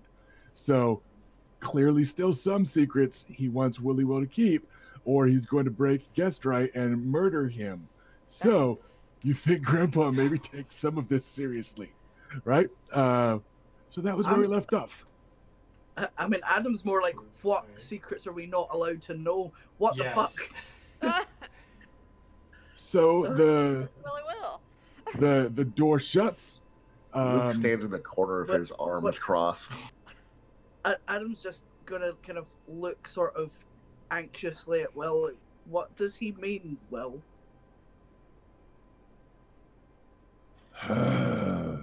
Hells. Guess I can't put it off any longer. 18 years is plenty. And he looks longingly at the goblet of wine, and at this other goblet of wine, and at the pitcher. And then he does it. And instead, he straightens up in his chair. And you are once again reminded of the size of him. You've been hanging out with Lady Olenna Tyrell's absurdly huge bodyguards. You've been hanging out with Kettle Blacks. You fought King Robert. You've been hanging out with Maya Stone. And of course, I think Adam briefly noticed Oris in your party. So you've been hanging around some big people, right? But you're reminded, as Wooly Will kind of straightens up, he's a big dude. He's clearly like fallen to fat, and his slunched over and you know, slunched. I just made up a new word. Whatever. I'm a writer. It counts. So he's very, you recognize that he downplays his size, and he's also, like 60 years old. So he's smaller than he has been, but he straightens up, like refuses to reach for a drink just now, and kind of resignedly, claws at the armchair to haul himself upright. He goes, "Fine. I've got to tell Oris the rest of the story anyway, and I'll practice it on you lot. Robert's Rebellion. Everything was mad. This upstart Stormlord, and this second son of the Wolf King, and John Aaron and his damn teeth and his clever mind, and all of that got together because Eris and his damned temper, and then Rhaegar and his damned promise, and the beauty of that lad, and everything was mad. Brothers killed brothers, and families were torn apart, houses, realms. Everyone was killing fucking everyone. And through it, there, at the end of it, I was in King's Landing. I was there. I was in the Red Keep when those fucking bells rang, and they promised the false peace, the safety of the lion at the gate. Tywin Lannister had arrived, and all the armies of the Westerlands would keep the people of King's Landing safe. So, some fucking fool with a rope rang a bell, and then everyone else rang their fucking bells. And then those damned fools opened the gates. He kind of looks away for a second. You get the feeling you could interject a bit. I'm going to try and give you guys a out-of-character note. I'm occasionally going to make him stop a little just because I don't want to just, recite a whole story. But if you don't want to interrupt, don't feel like you have to. Like if you don't have something good. You know what I mean? But Luke just nods solemnly, knowing what happens next. So, the gates open. The Kingslayer earned his name. And every Lannister cloak had its golden lion washed out in blood as they made their way through the city and there towards the keep. I made it out. I cut my way out of King's Landing. And then when the peace came and everyone said the war was over and Robert Baratheon had earned his fucking throne and crown and city and all the rest of it, it was a Lannister that made me go back to that fucking place. Because Robert was betrothed to Cersei, the Golden Lioness, the Princess of Casterly Rock. They announced the betrothal, and they announced a tournament to celebrate it, as she and her grand caravan made their way from Casterly Rock to King's Landing, taking their sweet fucking time. A tourney. I was living as a hedge knight then because I had nothing else to do. So I had this stupid new name and this stupid new face and this goddamn stupid idea to go back to King's Landing. Because no hedge knight worth his salt would miss out on this tourney. Robert thought he had the whole damned Targaryen armory to equip all of his best knights with, and the whole damned Targaryen treasury to throw at whoever caught his fucking eye. So, what hedge knight would miss out on that? So I went back to that damn city. I fought in the tourney, I won a few times, and started to learn the pattern. You win once to break even on horse and mount. And here he's kind of glancing over at Luke and Baela. You win twice to get a ransom from the second poor fool. And then, if you don't want to be spotted, you lose in the third round. And then, you eat off that ransom for as long as you can until you go back to another tournament. And you win twice and you lose again. But I'd only just learned that trick, and I made the fool mistake of setting foot back in the Red Keep to celebrate with everyone else that wasn't disqualified in the first fucking round, because Robert learned he rather liked giving feasts. So we opened it to everyone but the fucking losers, I believe he said. And all us fools cheered. And I went. A damned keep. There, I reacquainted myself with a girl. An ugly girl, tall and strong and proud, and no one's idea of a beauty, except maybe mine, because I had danced with her once before, and I danced with her again, because no one else wanted to. Alysanne Royce. Only then, it turned out, Robert Baratheon wanted to do more than dance with her. And he did. As I was eating and drinking away my tourney winnings in some fucking wine sink not far from Bessa and her bakery, the Lady Alysanne got word to me. She was pregnant. This was months later. Cersei was due to arrive any day, and with her, half the Lannister army, and Tywin again, and the whole lot of Westerland cunts. If word got out, you understand, you must understand. If word had gotten out, Robert had fucked a baby into a Royce girl to celebrate his betrothal to Cersei. The madness would have begun anew. Tywin would have been insulted and slaughtered everyone. The Royces would have broken faith with Jon Arryn and his lot. Half of them weren't loyal in the first place there in the Vale. They had to get beat into submission. That bloodthirsty bastard Corbray, all the Royces and their pride and their size and their strength. Everyone would have fought again. And everyone would have died. And we might have been left with King fucking Tywin.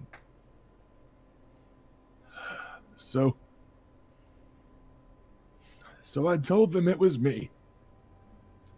I told them the baby was mine. I told Bronze Jan Royce to his fucking face that I plowed his sister and put a bastard in her belly. And then I refused his challenge, and I took the shame of that as my excuse to leave that cursed fucking city for years. I swore not to shave this damned beard or cut my fucking hair until I did right by House Royce. Still growing the silly things. But what they did to her was worse. I'm just not allowed to shave. She's not allowed anything. He looks longingly at the drinks again. Yeah, at that, Adam's giving her a look of, yeah, no fucking shit. Like, yeah, that's he's not pleased about that. But yeah, he's just listening quietly. But like, yeah, you done fucked up. So, but in a way that I kind of understand. So continue. Bronze Jan wanted the baby dead. He wanted the shame of it removed. But since I had told him so publicly, everyone knew anyway. And that's the only reason I think that they didn't force her. That, and she might have killed someone. They told her time and again, and he was lord of her house even then. Just brother or not, lord of her house. And she wouldn't do it. She spat the tansy tea in their fucking face. And she was always so strong. And they took it from her. They took it from her.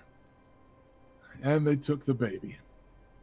The baby was given to Bessa, and clearly the lad grew just fine. But Alisane is gone. She had to take a new name also. Sister something somewhere. No tongue anymore. Hiding her away in some fucking convent. But we had to. We couldn't tell them, or the baby would have died anyway, and half the fucking kingdom alongside it. It was a dumb answer, but we couldn't think of a better one. So that's what we did. And then I just left. I rode around Westeros for half a dozen years before I went back to that fucking city and took the boy so Bessa wouldn't be saddled with him. I took him because he was supposed to be mine, because the Royces had long since left for the Vale. I just took him, and I raised him, and I taught him to fight. 7 Hells did the boy eat. You seen him? Yeah. I did my best by him. I never married, and never a father, not really. I tried with him, though. And then when your grandfather said, Lord Maekar Nymaryen, sitting in this fucking room, in this fucking castle, when he said he wanted Horus to go with you lot, that it would be more proper for all of them together, he said. It would be right for him to go with you. I told him no. I tried. But it's Lord Maekar of Wyvern's Rest in fucking Wyvern's Rest. And once he said Horus was going, Horus was going. So I had to tell the boy something. I had to tell him about the Royces, about his mother, about who she was, who she wanted to be, and who they wouldn't let her. Because if one of them spoke to him otherwise, you know the boy, he's no great thinker, but he's a great fighter. And he'd have killed someone and not known why. If if he still thought Bessa was his mom, and then some fucking Royce from the Vale comes down talking about some woman he doesn't know and claiming it. Just, you know the boy. In his confusion, he'd have hit someone, and then the fucking Royces would have fought, and then he'd have killed someone, and then... well, we didn't want you lot to draw any attention, did we? Well, Fucking King's Landing. But yeah. But there it was. That's why I told him what I did. He had to know something. I had to at least give him a shield to take with him into that fucking Viper's den. And I should have told him his father too, but well, you know the boy. He drinks and he doesn't talk, but sometimes he yells. And I don't know, he's not afraid of anyone ever that I've seen. And if he saw the king, what might he have said or done? Especially knowing what he'd heard about his mother, his real mother. More people would have died or something. I don't know. I couldn't tell him all of it. Not right before he left. Not without me going with him to keep him safe, but this fucking leg. And I gave him what I could. I couldn't give him a sword, but I wanted to give him a shield. Well, I can see why you made that decision, and I can understand that was a difficult position to be in. You not being able to come with us certainly made that more difficult, but I can see that you were trying to do what was best for Oris, and I, for one, appreciate that. But it maybe would have been easier if we had known beforehand rather than learning it from Lady Olenna. No one tells the Queen of Thorns what to say and what to keep silent. She might have just told you lot as a test. Just told you to see what you'd say or what you wouldn't. I don't know any woman's fucking mind, but hers least of all. It's as tangled as a fucking ivy, some fucking plant. I don't know. I don't know fucking anything. No, it's fine. It maybe would have done us better to have not been a little less sort of taken aback by it if we'd been prepared to deal with it. But and it's done now.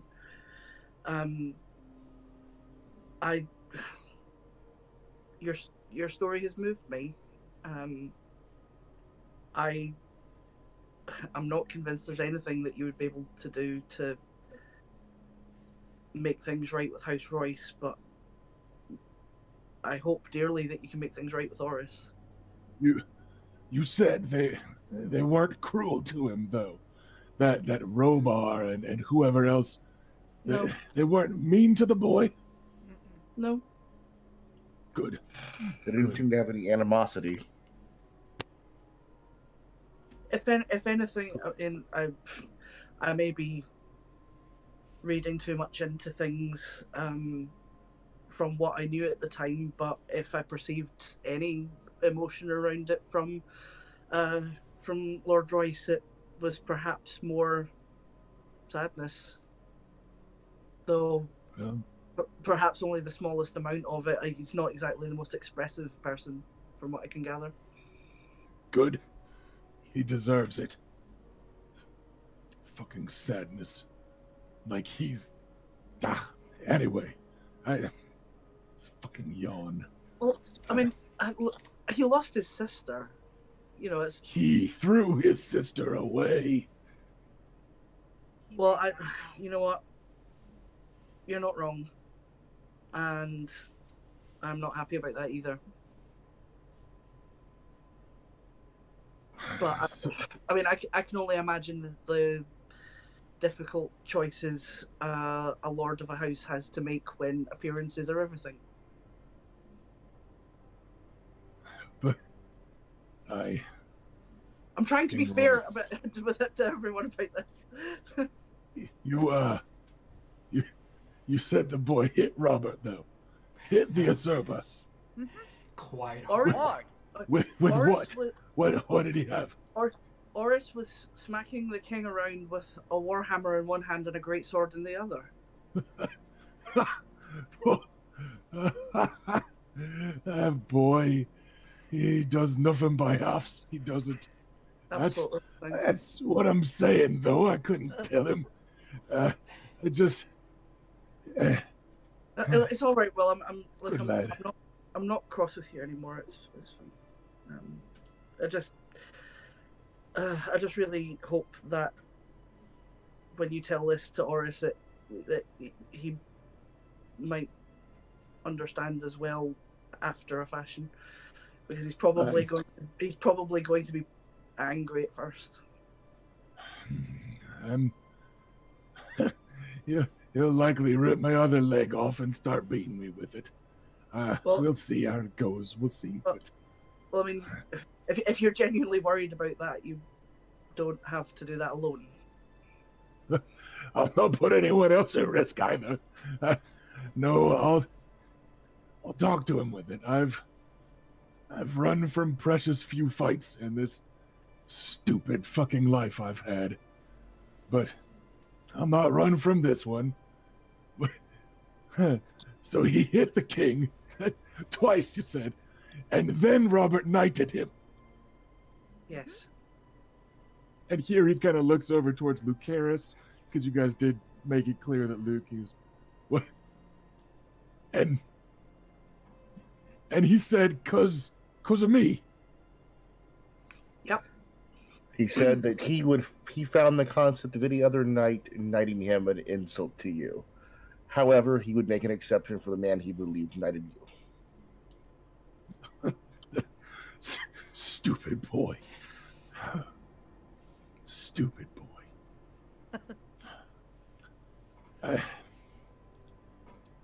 I wasn't knighted by the usurper. Yeah. You weren't? I was knighted by another king. Just, Robert's a fucking fool. He's a fool and a drunk and a fucking fool. Who knighted you? In a second, I knew this Will of the Bells thing would work because Robert didn't know who he fucking knighted. Robert didn't know who he fucking fucked. Robert doesn't know anything. No, it wasn't him.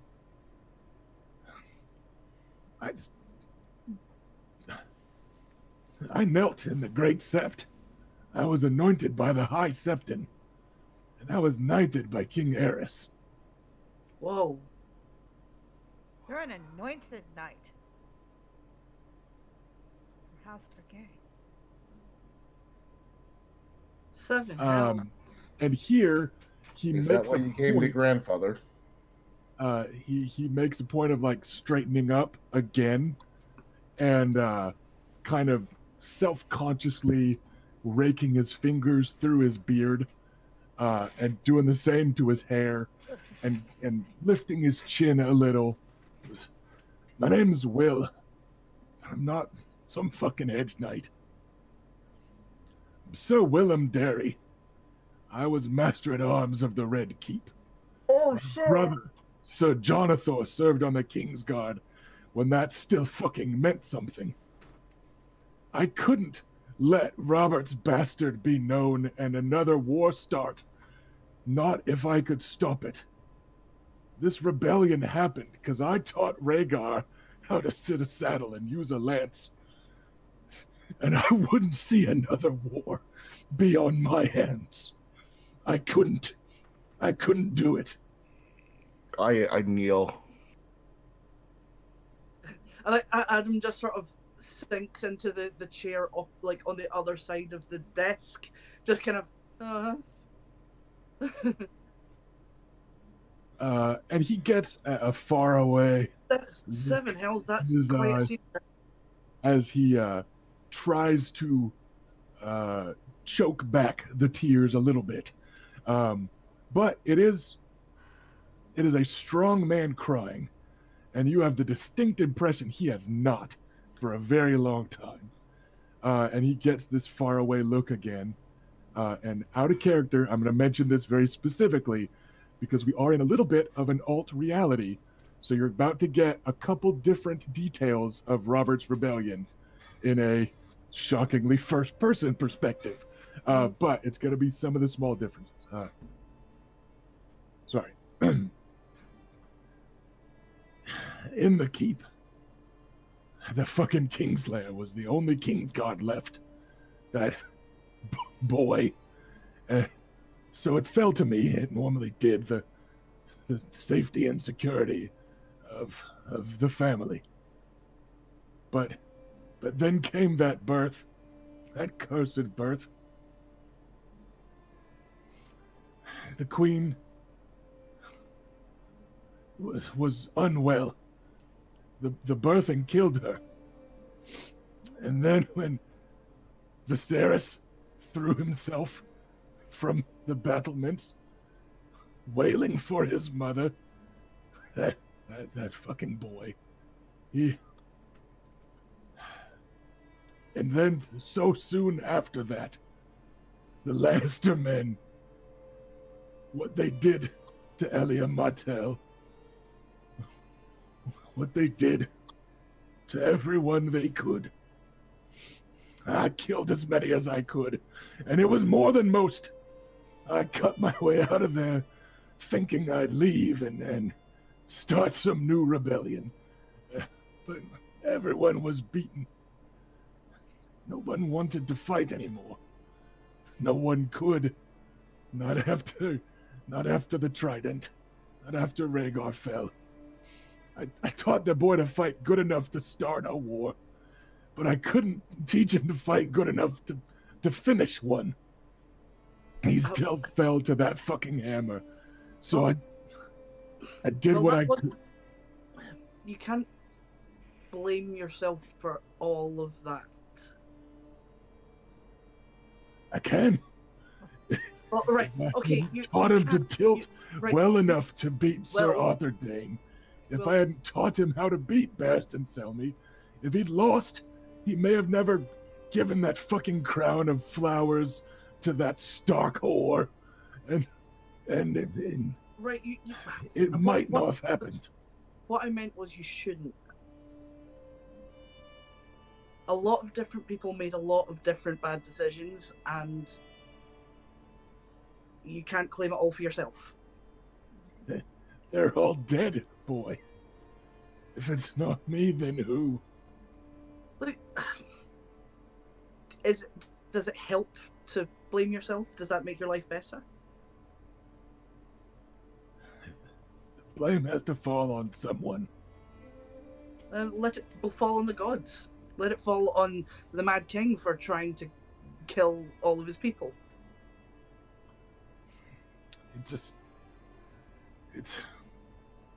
It's been a heavy burden.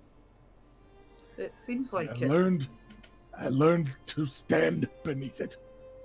And maybe I've held on to it too long, but I've grown accustomed to the weight. I tried to teach Oris even better than Rhaegar.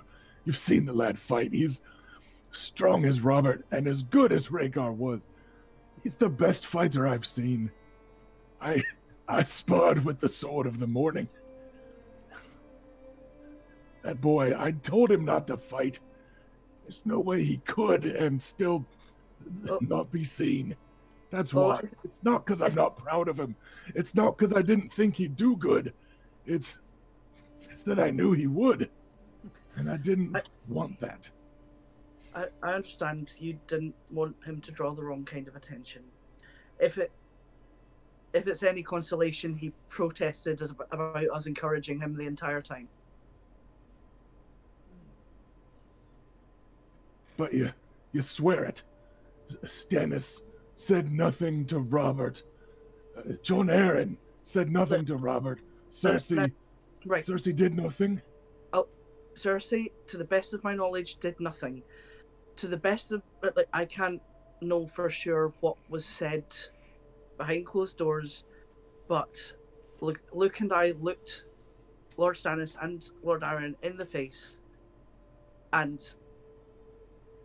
as far as we can tell, convinced them not to tell Robert and not to take any action. They seem to be as concerned for the boys' well-being as you, and as in agreement that the less Robert knows, the better. Cersei was much more concerned with the presence of Maya Stone. I don't think she even noticed Oris more than beyond a cursory glance. If any danger comes to the boy, it'll not be from those two, but Cersei. You lot of Dornish, you know Milestone's his eldest, but Oris is a man. Yes, I'm if quite Cersei aware. knows about him, if Cersei knows, hell, if Robert knows about him and happens to look at that fucking cunt Joffrey in the same glance, the boy could be his heir. If he's legitimized, Cersei, Tywin, the Kingslayer himself, all of them. Well, he's not going to be, because we agreed that he was going to stay here, that he was not going to come back to King's Landing. And that was enough for Stannis and Jon Arryn. And like I said, I am nigh certain that Cersei knows nothing about it, and neither does Robert. And he looks pretty worriedly around the room.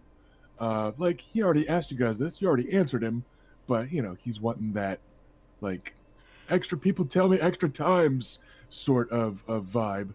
Yeah. And then he just kind of slumps down in his chair again and lets out a great big sigh. So, there you have it. That's who I am, and that's who Oris is. He's a bastard still, but that's why he couldn't know. That's why no one should know. Right now, Oris needs you to make sense of things more than he needs to know anything about his actual father. Yes, it doesn't take terribly much effort to father a child, but it takes a lot of effort to raise one, and you've put the work in. That said, having the heir to a king in your pocket is not a terrible thing to have. Luke shakes his head. Forgive me. You have done a noble deed, Sir William. Many of them. Look, it would not be having a king in our pocket. It would be having a dead Oris, most likely. As far as I'm concerned, it just puts Oris in the same boat as us. It really doesn't. I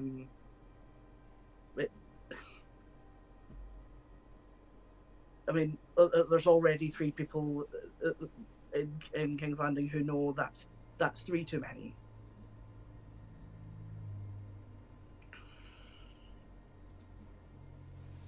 It is, but Because it is done, and as long as neither as long as neither the Master of Ships nor the Hand of the King say anything, then that's all that matters. okay. He gives you all one final kind of tired look. Like, you think more than anything he looks tired. You can tell, though, that this isn't a story he's told in probably 16 or 17 years. Like, you're sure that your grandfather must know, that Queen Elena, a few others, but the words sounded rusty and stuck and heavy, and he just looks exhausted. And he gives a lot of you like one last look for like one last chance to ask him anything.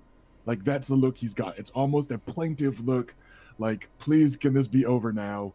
Is the look he's giving you, and the ball is in your court. Is that everything? That's what I can tell. To honor what I've said to your grandfather and what we've sworn, and yes. I'm sorry, children, but that is what I can tell. No, that's good enough for me, Sir Will. Sir Will, what now? For you. After you lot sawed off to your feast, I'm gonna drink every drop of wine left in this fucking room. Sir Will, I would probably advise not to talk to Oris about this while you're drunk. I mean, I mean, just not completely drunk. I'm not saying don't drink anything, but maybe wait until after you've told him to do all the drinking. Just make sure that, because... Adam, I'm sure Sir William knows how to drink at this point. I'm not telling him how to drink, look. You know what, never mind. I'll just go since, I'm apparently superfluous.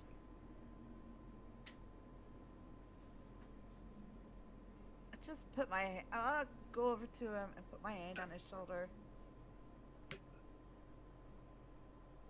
Thank you. And then I will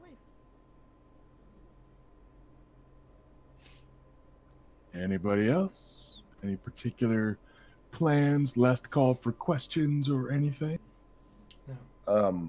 I give him a polite nod and leave as well. Yeah, that's all I was going to do. Polite nod.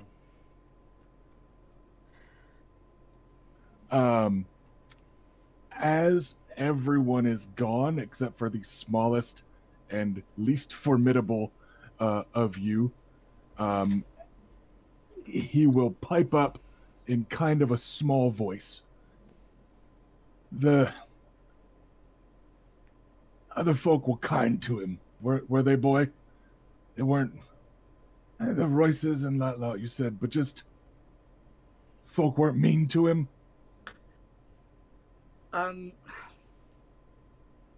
Some of the squires were unkind, but we put an end to it quickly. One of them stabbed him in the fucking kidney. Well, they didn't stab him in the kidney. This kid's just cut him in the side. He was fine. They were trying to stab him in the kidney. And you know what? It is covered by they were unkind. Kind people don't do that, Felicia. Yeah. It was already plenty clear. Fine. I mean, I am so sorry that. One of the Freys stuck him a bit, but he shrugged it off, and they got scared off and never bothered us again. A few people made some kind of remarks, but nothing actually particularly cutting. But most people were good. Most people were good to him. And after the bowling, I'm just sort of, I guess, being frank with you about how the Kettle Blacks and the Freys behaved, because they're Kettle Blacks and Freys. So I don't think that they did anything that they wouldn't have done to one of us anyway. If they could have gotten away with it. And once he was a Sir, Sir Oris Waters. The other knights, did they fear him?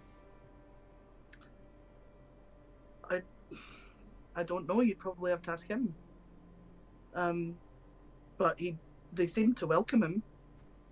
But I confess I didn't see very much of what went on in the nightly circles because I'm not in that.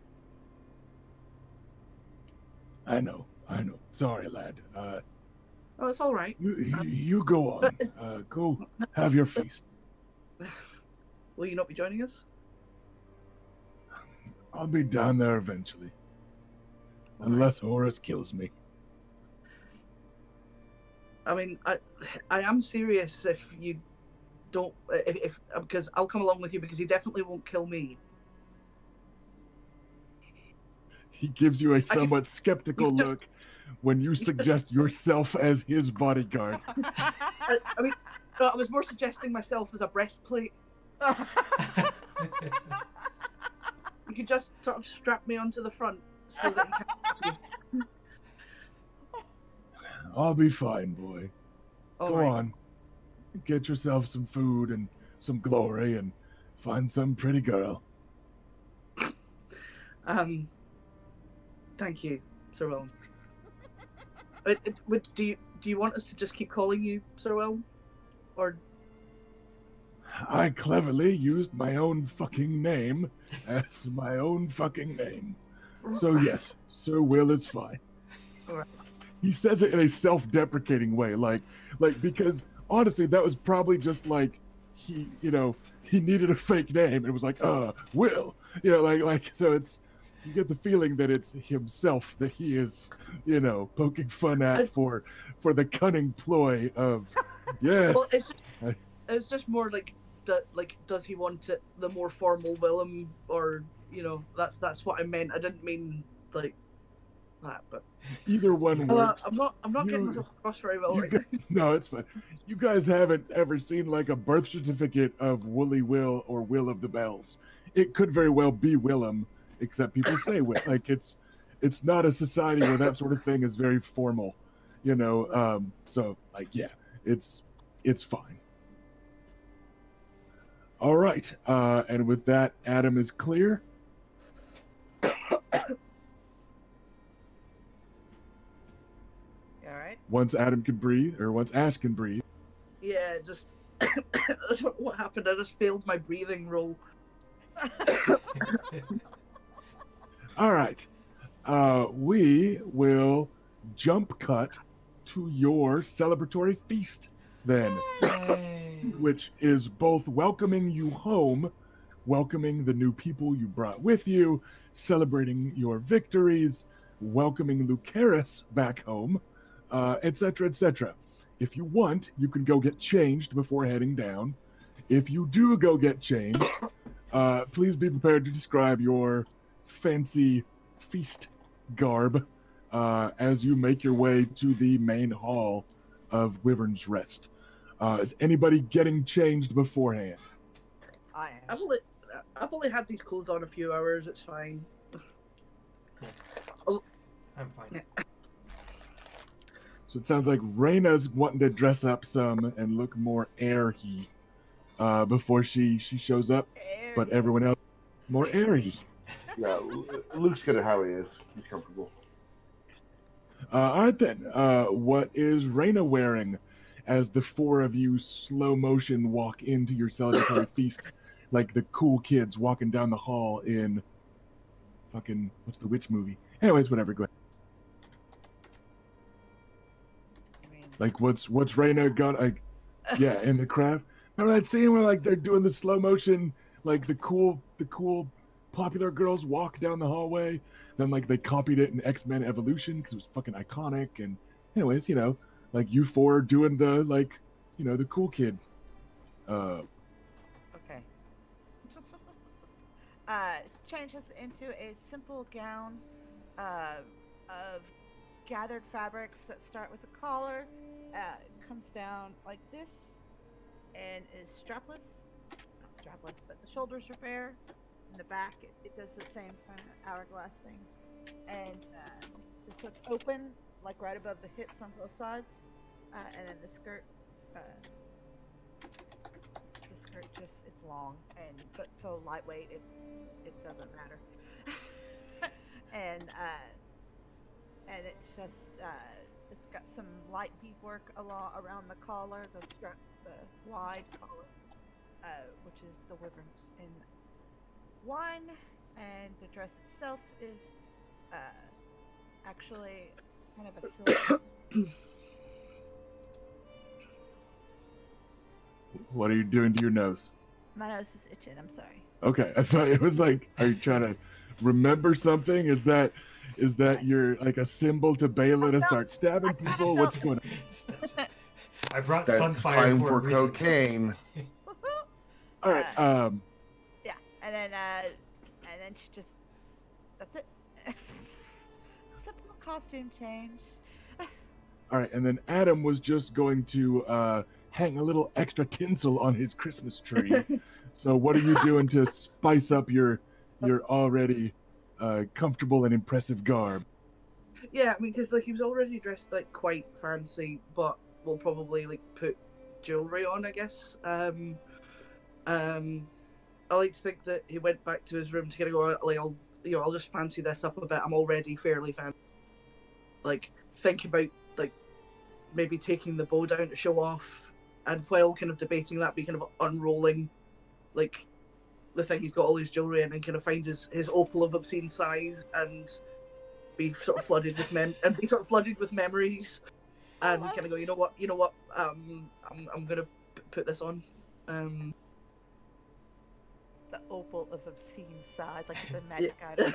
It makes me think of rodents of unusual size. Right? That's precisely what I was referencing. Yeah. So he'll put on his giant opal ring and maybe like some kind of gold chain. Oh no, fuck it. No, the ring's a silver setting, so it'll be a silver chain. There you go. Because the sort of wraparound tunic has a bit of because by their nature they leave a bit of exposed chest, so he's going to put something interesting in that valley.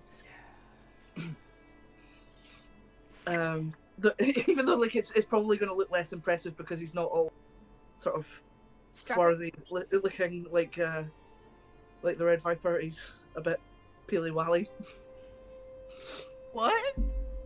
Peely-wally means he's a bit pale. Ah, okay. Sorry, I was like, what? I just realised I went, oh right, I said a thing in Scots. I need to translate that now. I appreciate it. That's right. It's just the version of the phrase that Adam picked up during his time in the North. Yeah. Like that's what they all commented on when he showed up with his Targaryen-looking self. And they're all like, wow, you're really white. No, they said he was very peely-wally. We just went over this, Felicia. Jesus, just keep up. You're a bit peely-wally for a Dornishman.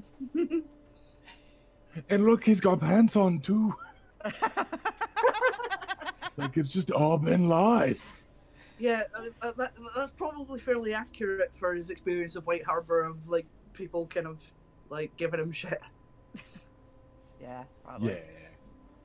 Yeah. So all right, the four of you do the cool kid slow motion walk into your feast, and glancing around, you see almost everybody in the world that you like. I mean, all the ones that you could take with you. Right. So, you've got, of course, the NPCs that you just recently brought with you, Alysanne Mormont, little Robert. They both look very freshly cleaned from the road, and they tried to do something with his hair, with like a bunch of water, but it's not. It's still just sticking up like a bunch of straw, but he's cleaned up. And they put him in some lighter Dornish garb that he keeps picking at. Like they put him in just like almost a vest. The sleeves are so short, like the sleeves are just kind of at an angle, and then they go down, and he keeps like scrunching up at it, and it's got like a high collar, because then the rest of it is like, I don't want to say revealing because he's like fucking 12, but you know what I mean? Like it's stylized in a certain way. So he keeps picking at the collar and like tugging at the sides of it. And he's, he looks uncomfortable. Alysanne Mormont looks plenty comfy. She's in basically the garb that like the default soldiers of House Nymaryen wear, but it's like the officer class. So they just kind of dressed her up in soldier man's clothes, which is still temperature appropriate. So it's flowing stuff. In my head, what I think looks cool is most of your troops are more wine red, and like most of your knights and like the veteran men at arms that are kind of sergeants or officers are more on like the black side. So everyone's wearing the house colors, but like at a glance, you can see who's in charge.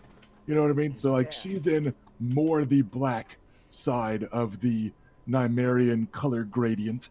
But it looks like she also started drinking like as soon as the feast started, or maybe a couple minutes before, because who's going to tell her no? So she looks like she's already been socially lubricated enough to not be concerned with her garments or how loose and flowing they are, or if she was supposed to put something on underneath that or not. It's hard to tell. Whatever, she's sitting down, everything's fine. So yeah, she's seems to be fine and having a good time. Bessa is still wearing the same clothes that she had on before, except that the sleeves are like all the way rolled up, and she's got a little smudge of flour on her cheek and stuff. Like she just went to the kitchen and did work.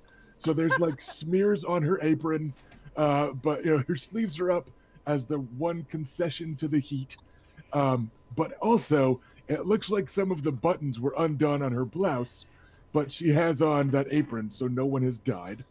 No anime nosebleeds or anything, because she has on her baker's apron. So she has modified her garment to account for the heat of the kitchen.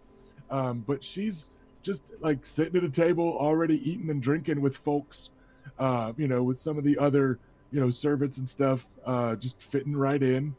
I don't know. It's kind of everybody with a name that you guys brought, right? I'm trying to, because everybody else like bailed along the way.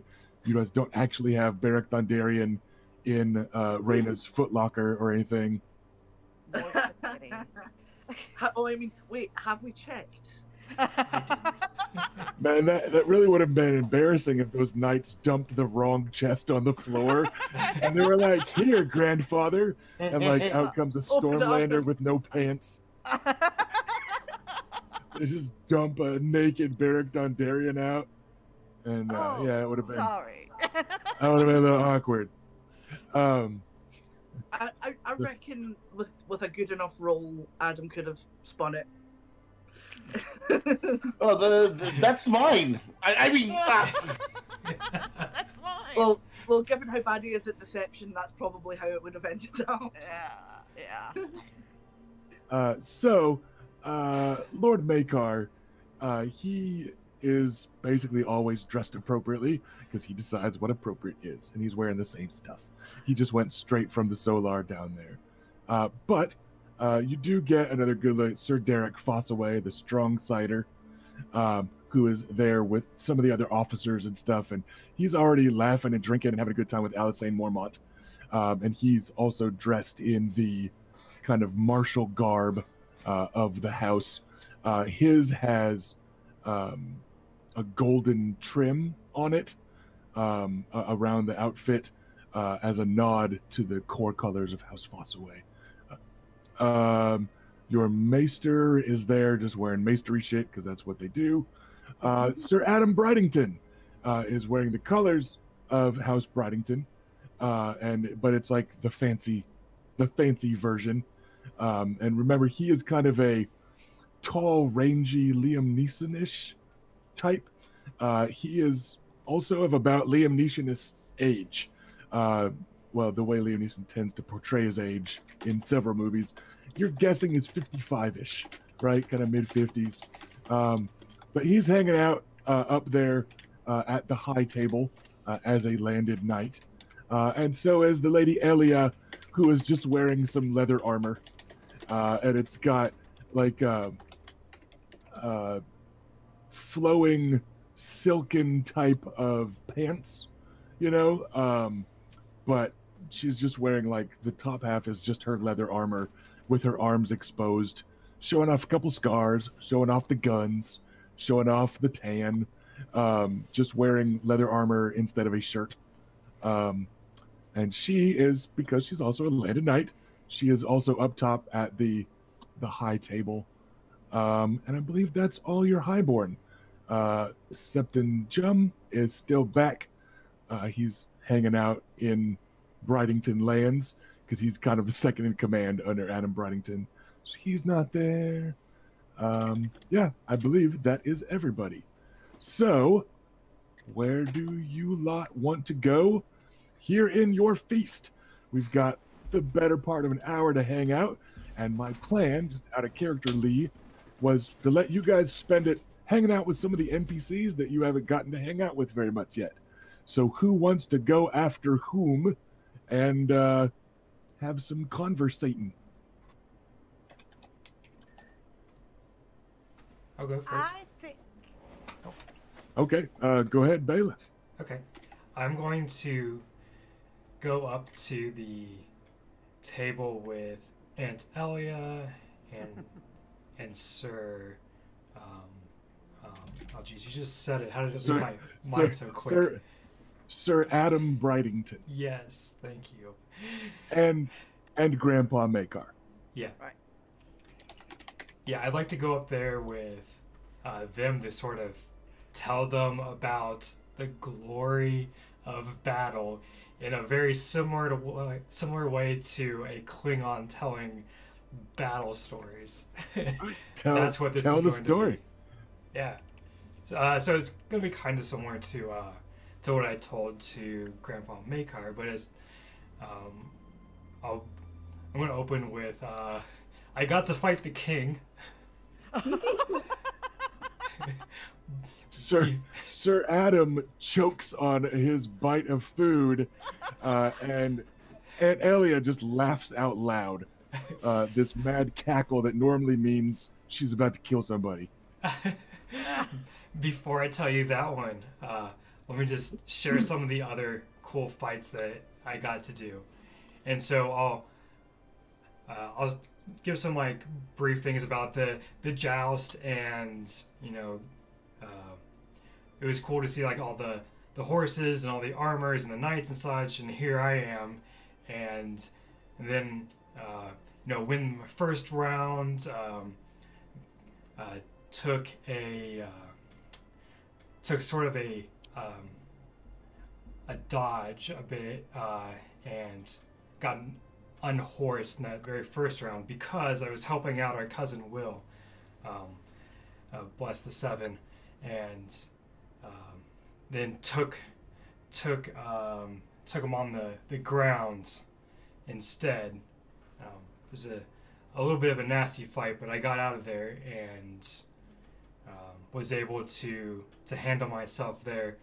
Then in the next round, I won on horse, unhorsed my opponent, and that was that. And then in the third round, it was Sir Marin Trent, the King's Guard, and he was a tough fight.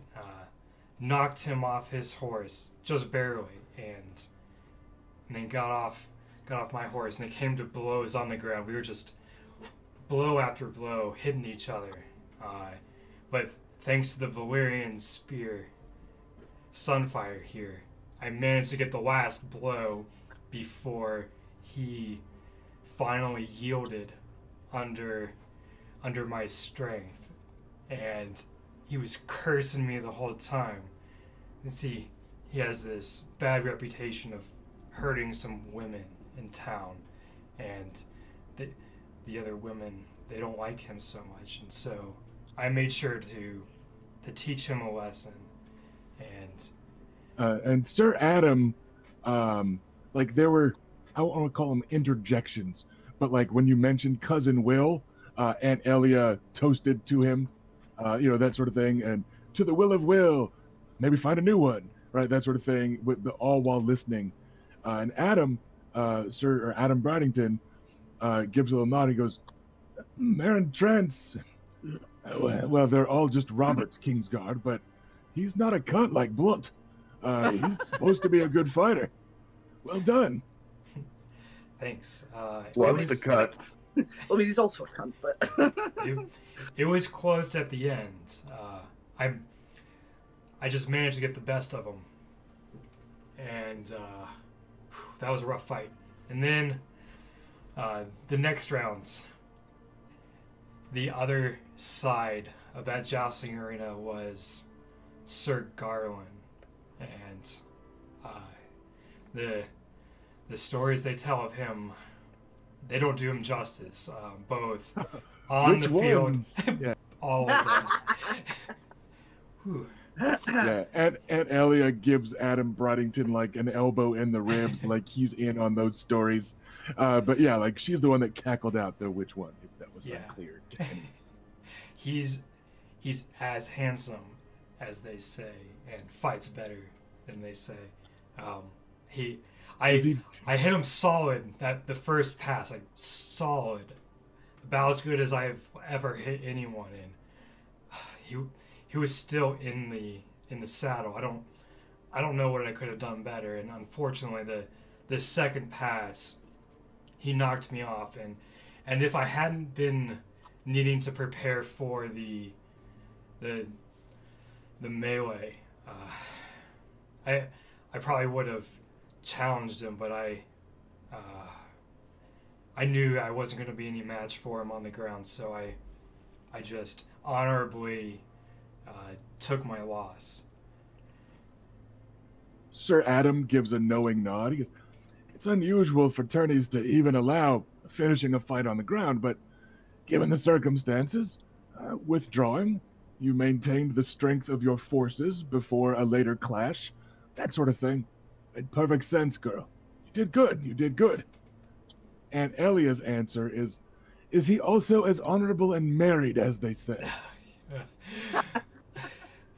Sadly, yes. That's what I'm Sadly, yes. Sadly, that is also true. And otherwise, the dark look there.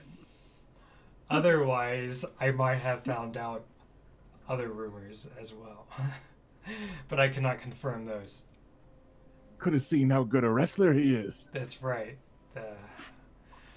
Unfortunately, that was not to be seen. So that was, oh gosh, that was the fourth round. I made it very far. That was a rush, and by the end of it, I was sort of being well known amongst the small folk. They were chanting my name as much as Sir Garland at the end of that fight. So that was really cool. You get impressed nods and another kind of cheerful toast. And then Sir Adam says, "How many were in the list?" 64. And you placed, must have been top 8 then. Yes. Fine work. Thank you. I should demand a lower tax rate from your grandfather. He is the chief one that teaches the horsemanship side of fighting around here. But yeah, you taught me well. Leaning into those blows really makes a difference to knock your opponent off. You're right about that.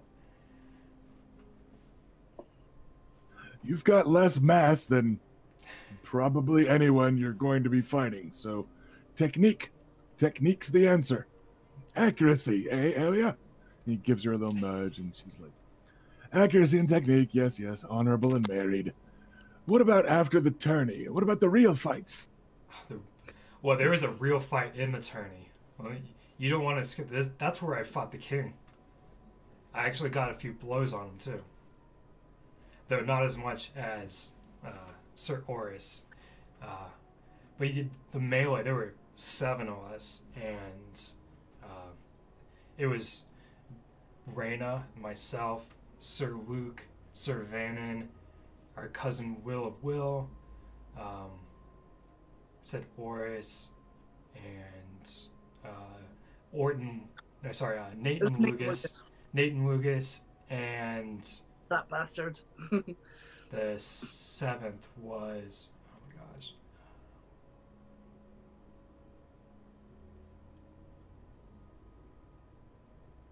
The Will of Will. Will of Did Will? you know you mentioned him? I thought you already Yeah, said you that. already- yeah, you mentioned him. It was a long time ago. Oh my gosh. Anyhow, the other name, unfortunate party Right. that I can't remember. What No, I was think that might have been all 7 Okay. that you listed then. Because there's the three Um, of us and Oris And Vannon. and Fanny. Okay. That's 5. Yeah, and then Will and Yeah, Nathan. that's right. So yeah, Okay. that's the 7. Got it. There was Yeah, the- you added everybody. Yeah. Yeah. So that was wild.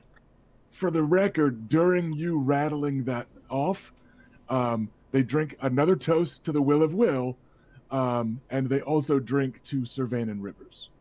But they don't interrupt to do so. They're just cheerfully toasting. I as they pause make at you- those moments to also toast and then continue with it. So that was wild. There was fights everywhere in this enclosed ring. There's no escape. You fought until yielding, and wave after wave came. But the tactics of that I used, keeping us together, watching each other's back, we persevered. I even launched another knight into the air at one point with the back of Sunfire here. And eventually it was just Raina, myself, and Sir Oris against the king. We got a few blows in before Raina took one from the hammer. You know the one. She's okay though, but after that, and Oris getting a nice smack across the king's helmet, knocking it clear off, John Aaron and Barristan Selmy put an end to things before the battle could truly be settled.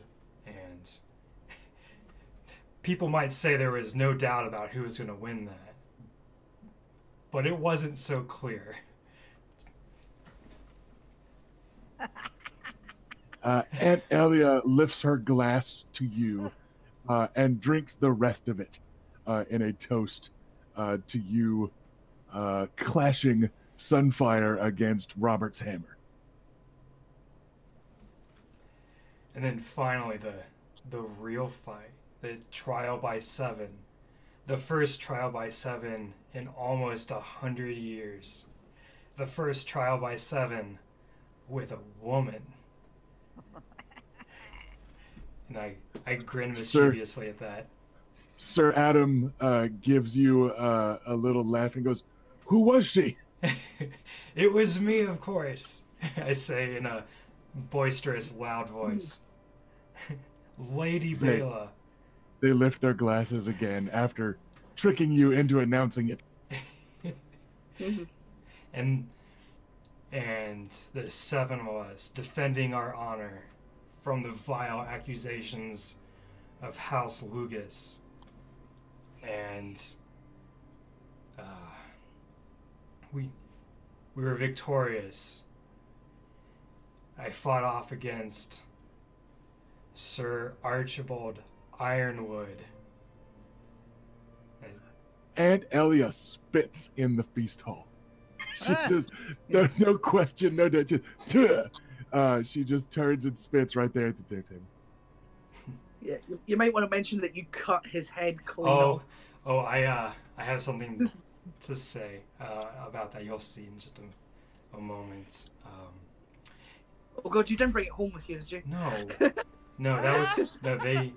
They could take the body back to their The Maesters are bringing it home. homes. Yeah. So I managed to kill him, defending our family honor, and took his head off as I did so. And by the end of it, King Robert declared us the victors in the eyes of the 7 and gave us the Danant lands back, returning it to our house. Uh, Pausing for effect. Aunt Elia clambers atop her chair and stands there and goes, "Fuck the Ironwoods! Up with Dennett!" And everybody nearby just responds with, "Yes, fuck the Ironwoods! Yay, Dennett!" And, just the whole hall. Nobody else, not nobody, but half of them didn't hear the story. But when Aunt Elia yells shit, people respond in kind. So yeah, those of you that aren't, went elsewhere, you just see Aunt Elia striking a pose, like one foot on the seat of her chair and her other foot up on like the backrest, like a fucking pirate captain at the prow of their ship, right? She does that kind of big pose and just yells, "Fuck the Ironwoods," and everyone's like, "Yeah." What do we got, Ash? Is Iris Dannett present? She is not. Okay. Yeah. I was just I gauging how uncomfortable to be with that. No, she was not. She was not here. You'll notice I didn't ask about such things before making those comments. I would have listed her if she was here. You guys got here late. She basically picked at her food and left. She's just like, "No, I'm good." So yeah, she was specifically not here. I just wanted to basically check, whether she heard that. Was that? Yeah, no, I don't blame you at all. So in conclusion, we got our lands back, and an Ironwood is dead. You might say that we came out ahead.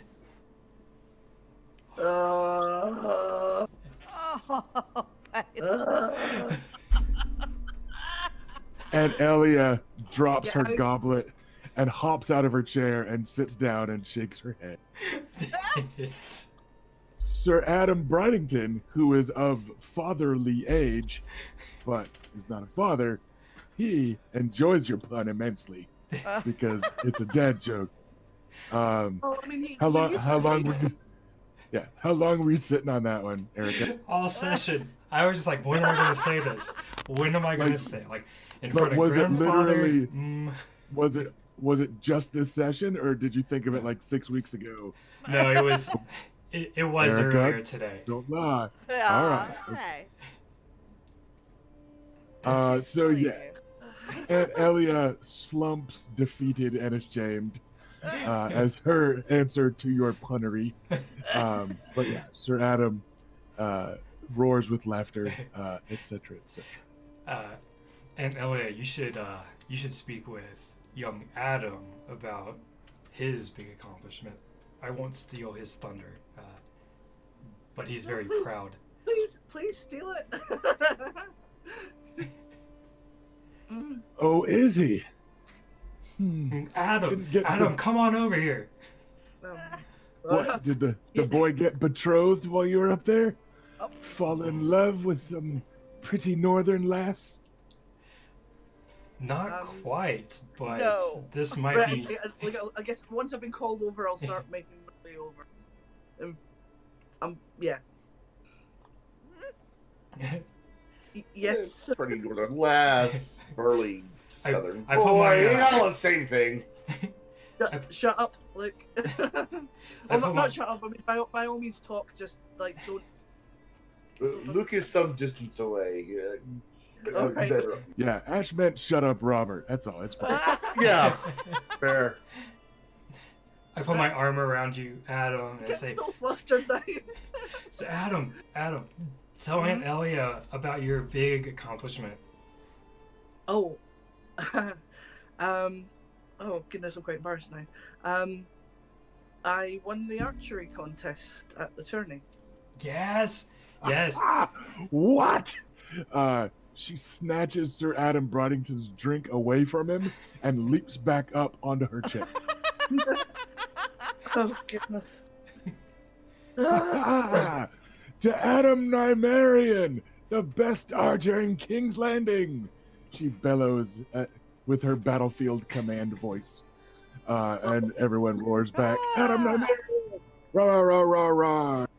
Well, Adam the Archer! Well, the best one at that tourney, anyway. That, as if it's just any random tourney. This was a tourney in King's Landing for the Princess Marcella's name day. Marcella's name day. And you beat everyone there. Oh, I am quite pleased. But Tell her what you got. Tell her what Yes, the king gave you. Oh yes, a dragonbone bow. Whoa. Which is- She hopped back down out of her chair. Where is it? Where Well, it's in my room, but I had thought to ask if perhaps tomorrow we could go shooting or something, and I'll show it off then. Why wait? Oh, because I rather thought that if you weren't a knight, you couldn't bring a weapon to a feast. Your feast. Who'd say no? I thought it might be a bit gauche to just bring a bow down. I don't know. Right. I mean, I'll go and get it if you want. Do you want to see it? We can wait till tomorrow. It's your feast. But dawn. We're shooting at dawn. All right, shooting at dawn. All right, Adam the Archer. Oh, got him a nickname, did he? I swear I'm still not used to it. Yes, people the Archer. And it feels like it's got a lot of magnitude because it's the Archer, like there's only one of them, like Bran the Builder or something. I just want a tourney. I didn't do anything. Adam Unarcher is a stupid name, Adam. And none of my nephews or nieces are stupid. So you are Adam the Archer. Sir, Yes, the landed knight, Sir Broddington, he goes, Sir Adam the Horseman. Yes, that does sound better.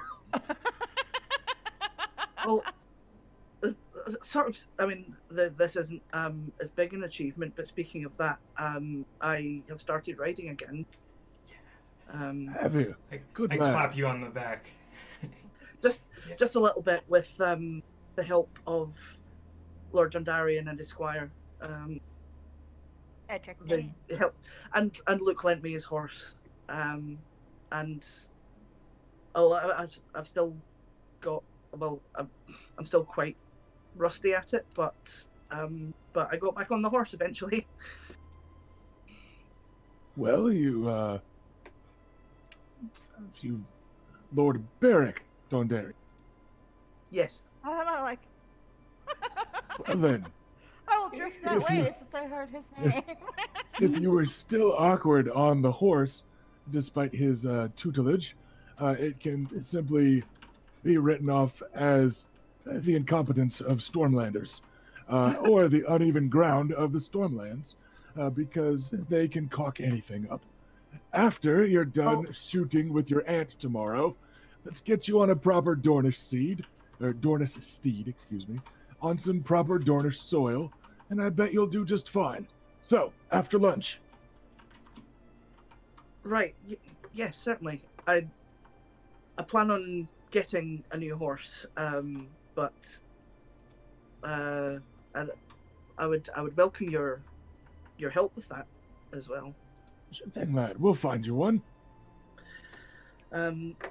But Lord Dondarrion was very gracious, and I was grateful for his help. I think not all Stormlanders are terrible, possibly. Aunt Elia raises her glass to dead Stormlanders. Oh, and you that's get not a what I meant. gay huzzah from throughout the feast hall. Oh, I'm so not going to mention who else I made friends with, so that's going to just go really badly. Aunt Elia also gives you a grin. After that, she knows full what you meant. She just wanted an arrow to hit home. So Yeah, she gave you that's- that look. But yeah. I've missed you, both of you. Well, we'll just have to keep ducking. And then Sir Adam responds with a grave face. Shields are the way to go. It's Adam the Archer. Moving targets are no trouble for him. And then Aunt Ellie's like, oh, right, or best just stay behind a battlement entirely. Oh well, I mean, He's got a dragon bone now. One of your silly shields won't be any help. And they just kind of go back and forth with each other a few times. I mean, that's something like shooting from horseback. There's a thing that I need to perhaps get good at. Well, you do happen to be the namesake of Sir Adam the Horseman.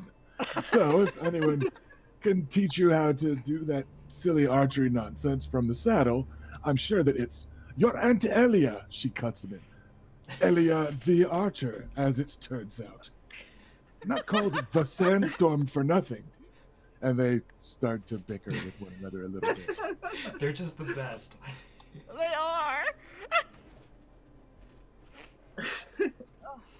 Well, spend a bit of time with them, certainly. And kind of let them have the banter and so on. But yeah, Adam's trying to be modest, but is not being allowed. And he'll want to go and see Bessa at some point. Yeah, I say out of character, I'll sort of hand off the spotlight to you, Adam, if you want, while I just kind of continue talking with those two. Sure. I thought Raina was coming over, but my wife has left the frame. So, okay. When I can't see you, you don't exist. You lack object permanence. You're an NPC in my game, and I'm never sure when you're spawned. But I thought Raina was heading over that way. Mostly when I heard Dondarian's name, and then I just kind of drifted off again because they were just gonna do their Stormlander bashing. I wasn't bashing them. I was being nice about them. I do want to. We're home. There's no rush. I can still see everybody, and but I do want to spend a little time with grandfather. Yeah. Make sure that he eats something. I'm sure Bessa have already forced a roll into his mouth. He seems content to just sit at his spot at the head of the hall and take it all in. His grandchildren are back. People are happy. People are healthy. People are celebrating. He doesn't seem to be eating much, but he's, picking at his food a bit. But he mostly just seems content to sit and kind of take in a happy hall, which he probably hasn't had very often, So yeah, he doesn't, he's not joining in with the toasts and, jumping up on his chair or anything. But yeah, he just seems content, which is a good look on him. Good. I do make a point of mentioning just how good, how good it is to be home and how good this food tastes and how nice it is to not be surrounded by Northerners who don't love us, but that I appreciated the experience. I do feel like it was worth it. They have precious little reason to love us, grandchild, but they can learn to. We can teach them. And he gives you a confident nod. I feel like we made excellent starts with that. I feel like House Dondarian's our friend now. That we've planted some good seeds, and that they will come to fruit. I mean, Luke literally sent Lady Olenna boxes of seeds and stuff. Yes. Nice symbolically. So yeah, Granddad just kind of nods contentedly, in agreement. What about Luke? What's your plan for the feast? Luke has found some attractive young girls, Of course he and has. he kind of people as they look over to him, they can hear him. He's like, there he was, 8 feet tall, Nathan Lucas, our former ally. He been ensnared with the same wicked spider web of his brother's plot as we had, and I had to face him down. But when the battle was done, I left a scar in him and showed him mercy.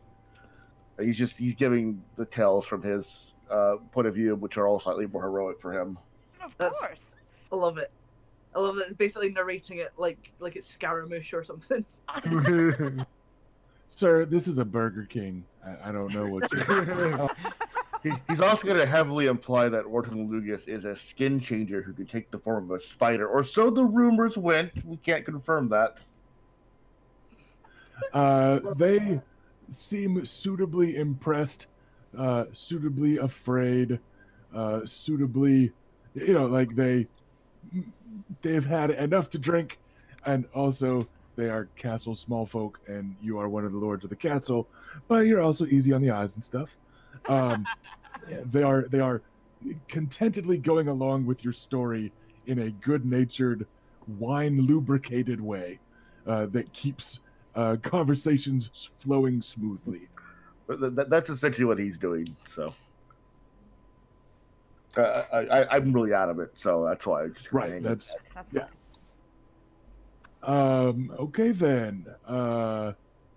Let's go back. Bela, did you have anyone else in mind that you wanted to approach? I'm trying to just take us in a circle before I. Those were those two were the main people I was interested in talking to, but I imagine at some points I will do a similar kind of thing that Luke is doing, except not trying to bed anyone, just trying to brag about the I'm not battles trying that hard. Well, okay, but considering I'm going to spend 0 time trying to do that, you'd still be doing it more than I would. So yeah, that's what I'm doing. Just more of that. And you are certainly able to enthrall and impress the assortment of very minor knights and sworn swords and men-at-arms, that are up here. And Alisane Mormont, vouches for and doubles most of your stories.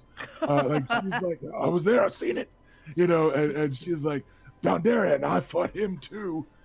He stayed on his horse though.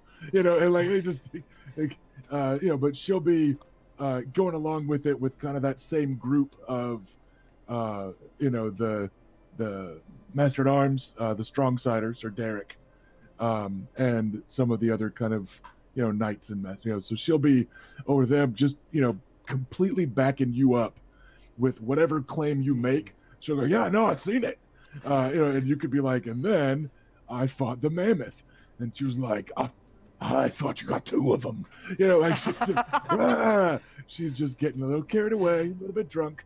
Notice that you recall that the times that you all saw her, she was going for ale, and this time she's just drinking Nymaryen wine.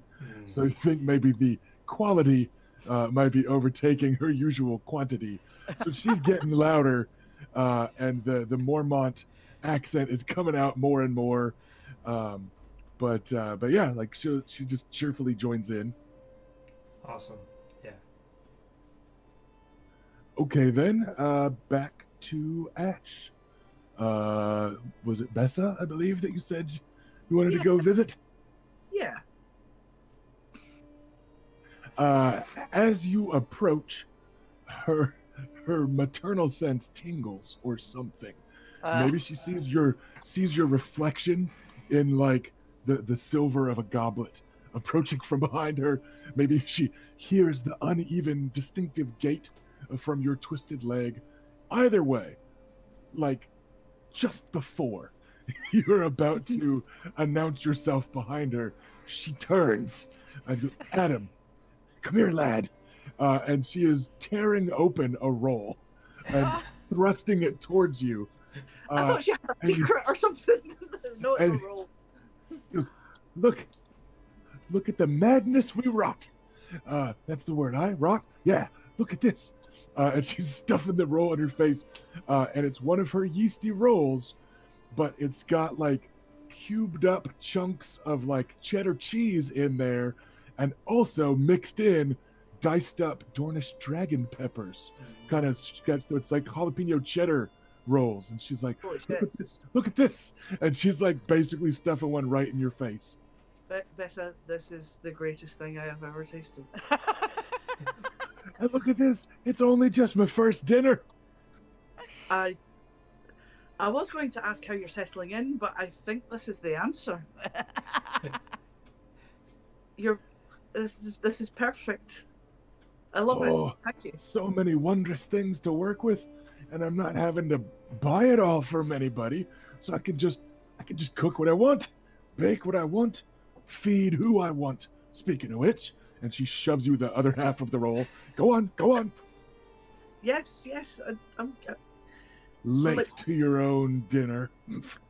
well, we were talking with Willie Will. Well, We had a lot of catching up to do, but we're here now. how's he doing? Well, there's a bit less of him than there was when we left, but he seems all right. He's worried about Oris because Oris basically did everything he told him not to. But well, that's I have hope that they will work that out between themselves. And he spoke he spoke very highly of you. Has the big hairy fool had dinner yet? He said he would be down later, but so you might have to keep an eye on him. Oh, she needs to take care of him. Where'd you leave him then? Oh, we left him in the solar. He had a goblet of wine or two to finish. Right. Well, here you are then. She gets up and pats her seat, and she points at the remainder of her food. There you are. Sit. I'm off to the solar. Bessa, And she clucks her way away. Bessa, I'm not done. Okay. She forces you into the seat, and rushes off because she has heard of someone that has not had dinner yet. Damn it. All right then. Yeah, no choice but You to can- eat this now. You can 'cause kind of go after, like, she if will you check. really wanted to keep role playing, you could go after her or whatever. Uh, I'm saying that is her desired outcome. No, it's fine. I'm not going to chase after her. I just wanted to ask her advice on a thing, but it can probably wait. All right. So the rest of you saw Adam go talk to Lady Bessa, and then she stormed away. So maybe he got a little handsy or something, Just like last time. right? I mean, he's done it It's a before. pattern. Pattern. I like big butts and cannot lie. I was gonna say she has you covered, but then we're getting into fan art territory. Oh. What makes you think I'm not? I mean, I'm not. That's not the fan art I'm drawing, but I mean, fan art exists. Yeah. So all right then. Anybody else with any particular NPC plans? Just general good-natured stuff? Yeah, I've had enough drama today, so I'll just be sociable and pleasant and the air. Just gonna look at. Just gonna survey your domain imperiously. There is a lot of that, but Yeah, I there's mean, a lot of like smug pride, kind of, especially when she's like watching Luke and Bela, and they're telling their stories, and Adam talking to Aunt Elia, and all that stuff that's happening. That, yeah, she just feels a lot of pride for them and on their behalf. So content and smug. All right, we're gonna just fast forward a little hand wavium.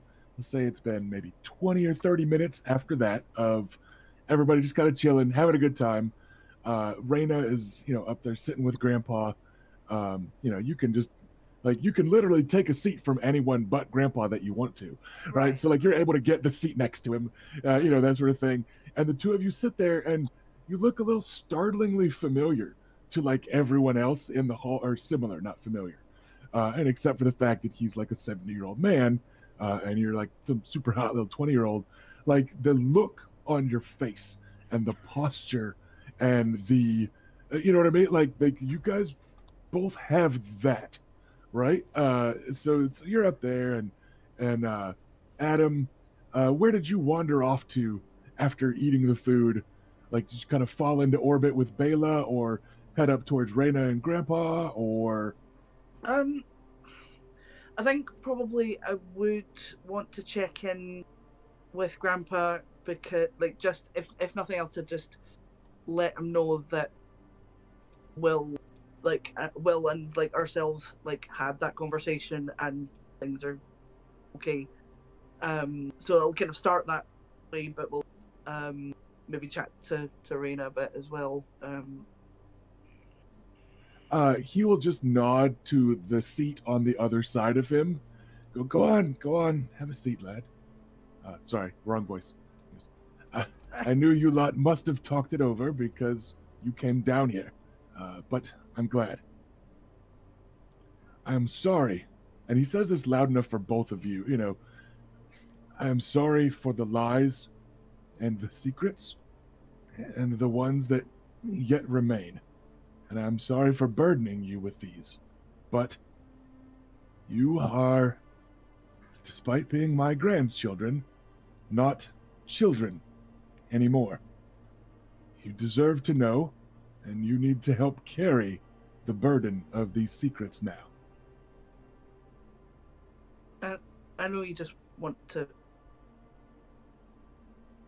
protect us in the ways you can, Grandfather. If possible, if we could just try to keep the secrets and lies to a minimum, that would be great.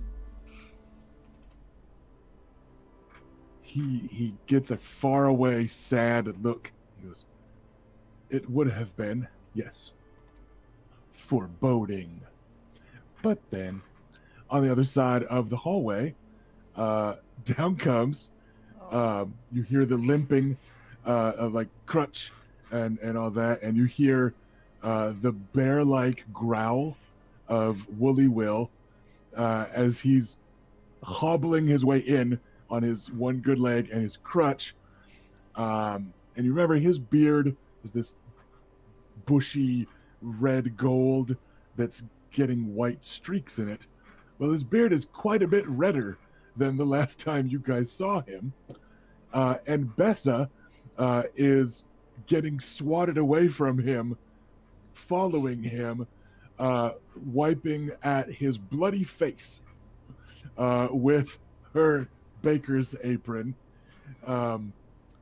But following sullenly behind them and no longer actively committing any violence is Oris. Looks like he got one good pop in the face. You notice that the flower on Bessa's cheek has some tear smudges in it. You notice that Woolly Will's eyes look a little red. You notice that Oris's eyes look a little red.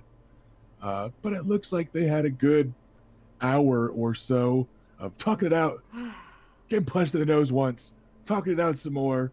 Then Bessa showed up, some hugging, lots of crying, da-da-da. This looks like the aftermath of something kind of cathartic.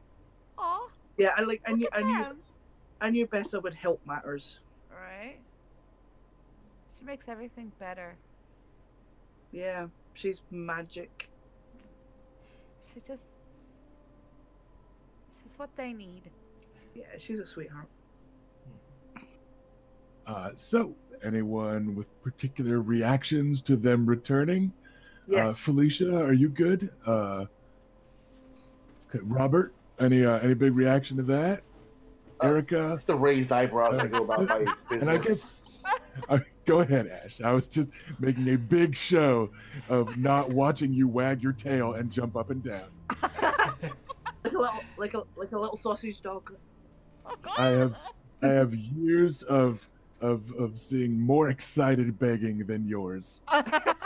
Oh, So Not me. I see. It's like that. Okay. No, well, I mean, like, so my assumption is in this particular social initiative role, It'll be Adam. Adam would be spending destiny points as needed, then defeating the stream boss for more destiny points to remove dice from everyone else until he made sure he got to go first.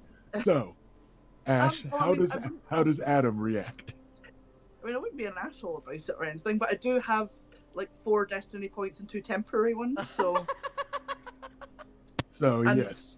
and a monkey on my back that wants to see Oris naked. Not me personally, Adam.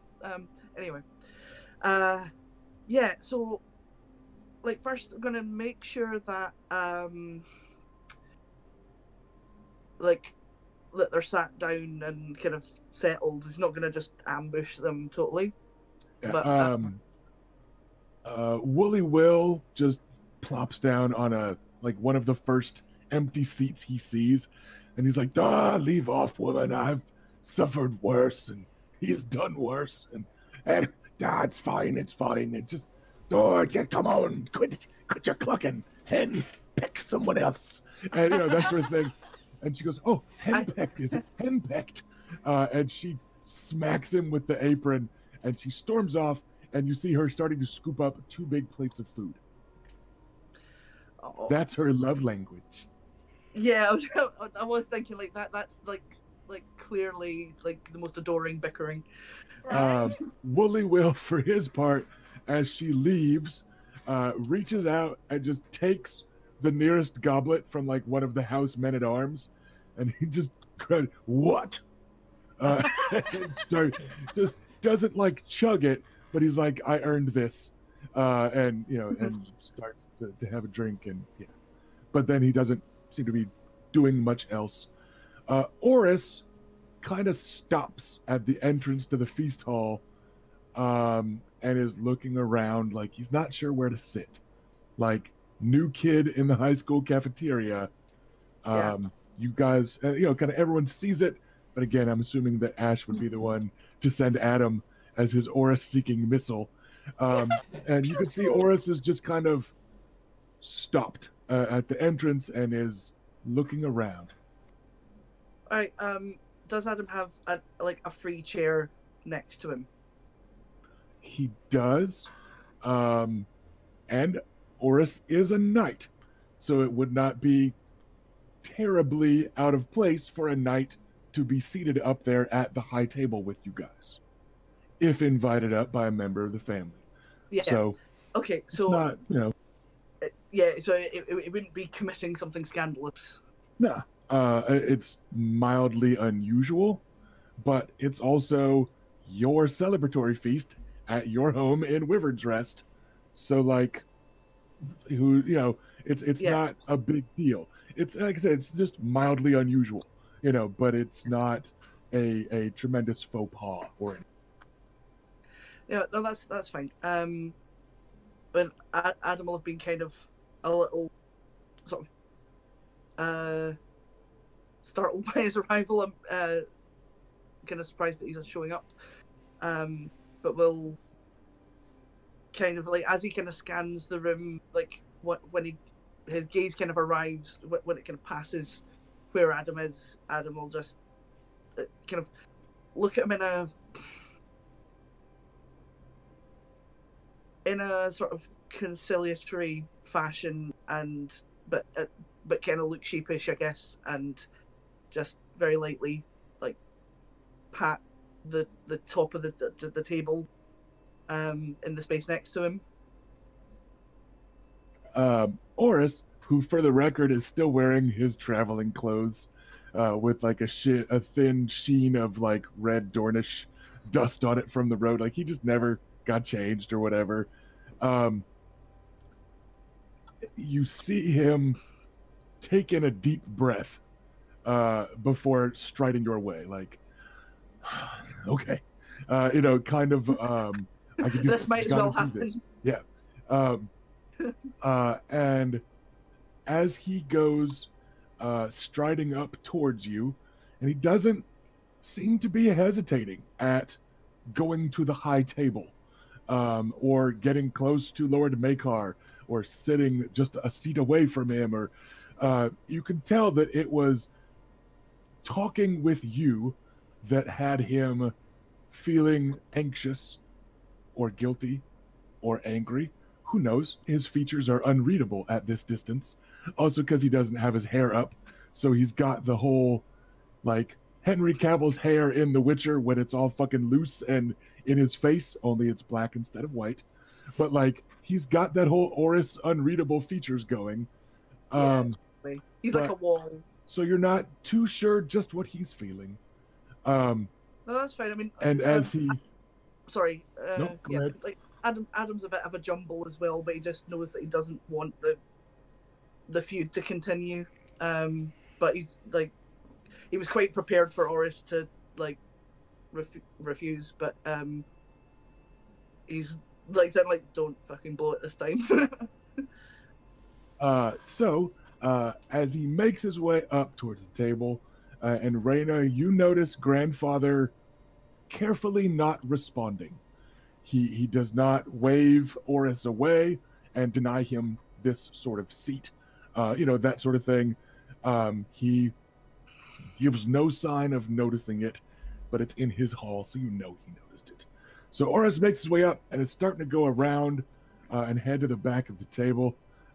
Adam, you notice Aunt Elia giving him an almost predatory look that you now recognize, because Bela did tell him about Oris hitting Robert a couple of times, and Oris has grown. So you... Sorry. No, it's fine. So you're able to notice, like, hey, wait a second. But just then, as he's making his way up, a rider that is also dusty from the road, and it's unusual for them to arrive after dark. A rider comes rushing in, and like everyone kind of turns and looks, because this rider is wearing the colors of House Nymaryen. Oh. So they are a herald or messenger or something of that sort for your uncle, Prince Doran, like directly serving House Nymaryen. And he comes rushing right up the middle of the hall and takes a knee before the high table. He says, Lord Nymaryen, my apologies, but I was bidden to travel with all haste, and to not spare my nag, with the precise term. I apologize, my lord. Prince Oberyn Martell has bade me make all haste. He and the Sand Snakes will be here by the dawn. They are riding through the night to avoid the Ironwood unpleasantness, he says. He bids me you make wyverns rest ready to welcome him and his daughters. And cut. 6 o'clock. Fuck! Son of a bitch! What did I say? Yes! I'm excited. Didn't even let me talk to him. He's an evil bastard. I love you, Ash, and I love making you not get what you want yet. No, that's fine. It's just I was gonna offer him a role. But just not. It wasn't even gonna say anything. We're just gonna, was not even gonna like talk about what clearly went on, but just go like, Bessa made these are awesome, and then just let it be silent if need be. You will be able to pick that up next episode in 2 weeks. I will and in emotion. you can do a lot worse than giving Oris food to, like, get him to That's- get close and sniff your hand and then trust Well- you. You know, all that normal stuff. Well, this is exactly the thing that I realized that, like, Adam was using his love languages to talk to Oris. He needs to use Oris's love languages, so that's where he was going wrong. Oh, Yep. sure. So you're So, gonna hit him and give him food? Yeah, hitting things. I'm not gonna hit him. so we will see everyone back here in 2 weeks' time. Thank you for joining in, chat. Hope you guys had a good time. We had some ups, we had some downs, we had some revelations, we had some meta talk about some of the small differences that might be big differences in this alternate universe. But yeah, to be clear, there is no Dany on the horizon that people have heard of. Viserys is dead. Blah blah blah. So, you know, some stuff's going on here. Kind of like a Star Wars without a Luke Skywalker type of vibe, maybe.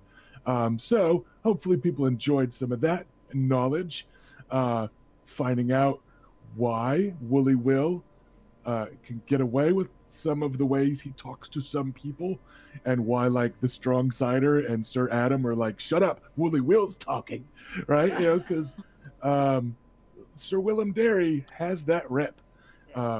So it was a big episode, lots of that, lots of fun narration from player characters, giving their versions of how things went down, or in Lucaris's case, how things could have gone down in a different story about different people with a different protagonist.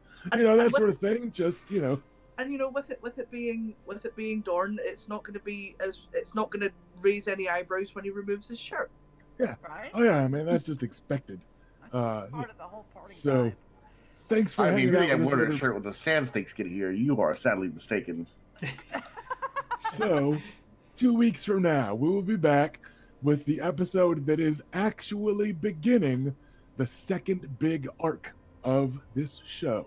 We just had some kind of transitory episodes in between from where we largely finished the first arc before we're kicking off the second one. But we will be picking up in a couple of weeks, starting off with the second big arc of A Sea of Spears. And I hope to see you all here. Thanks for hanging out with us, everybody. Bye. Bye. Bye.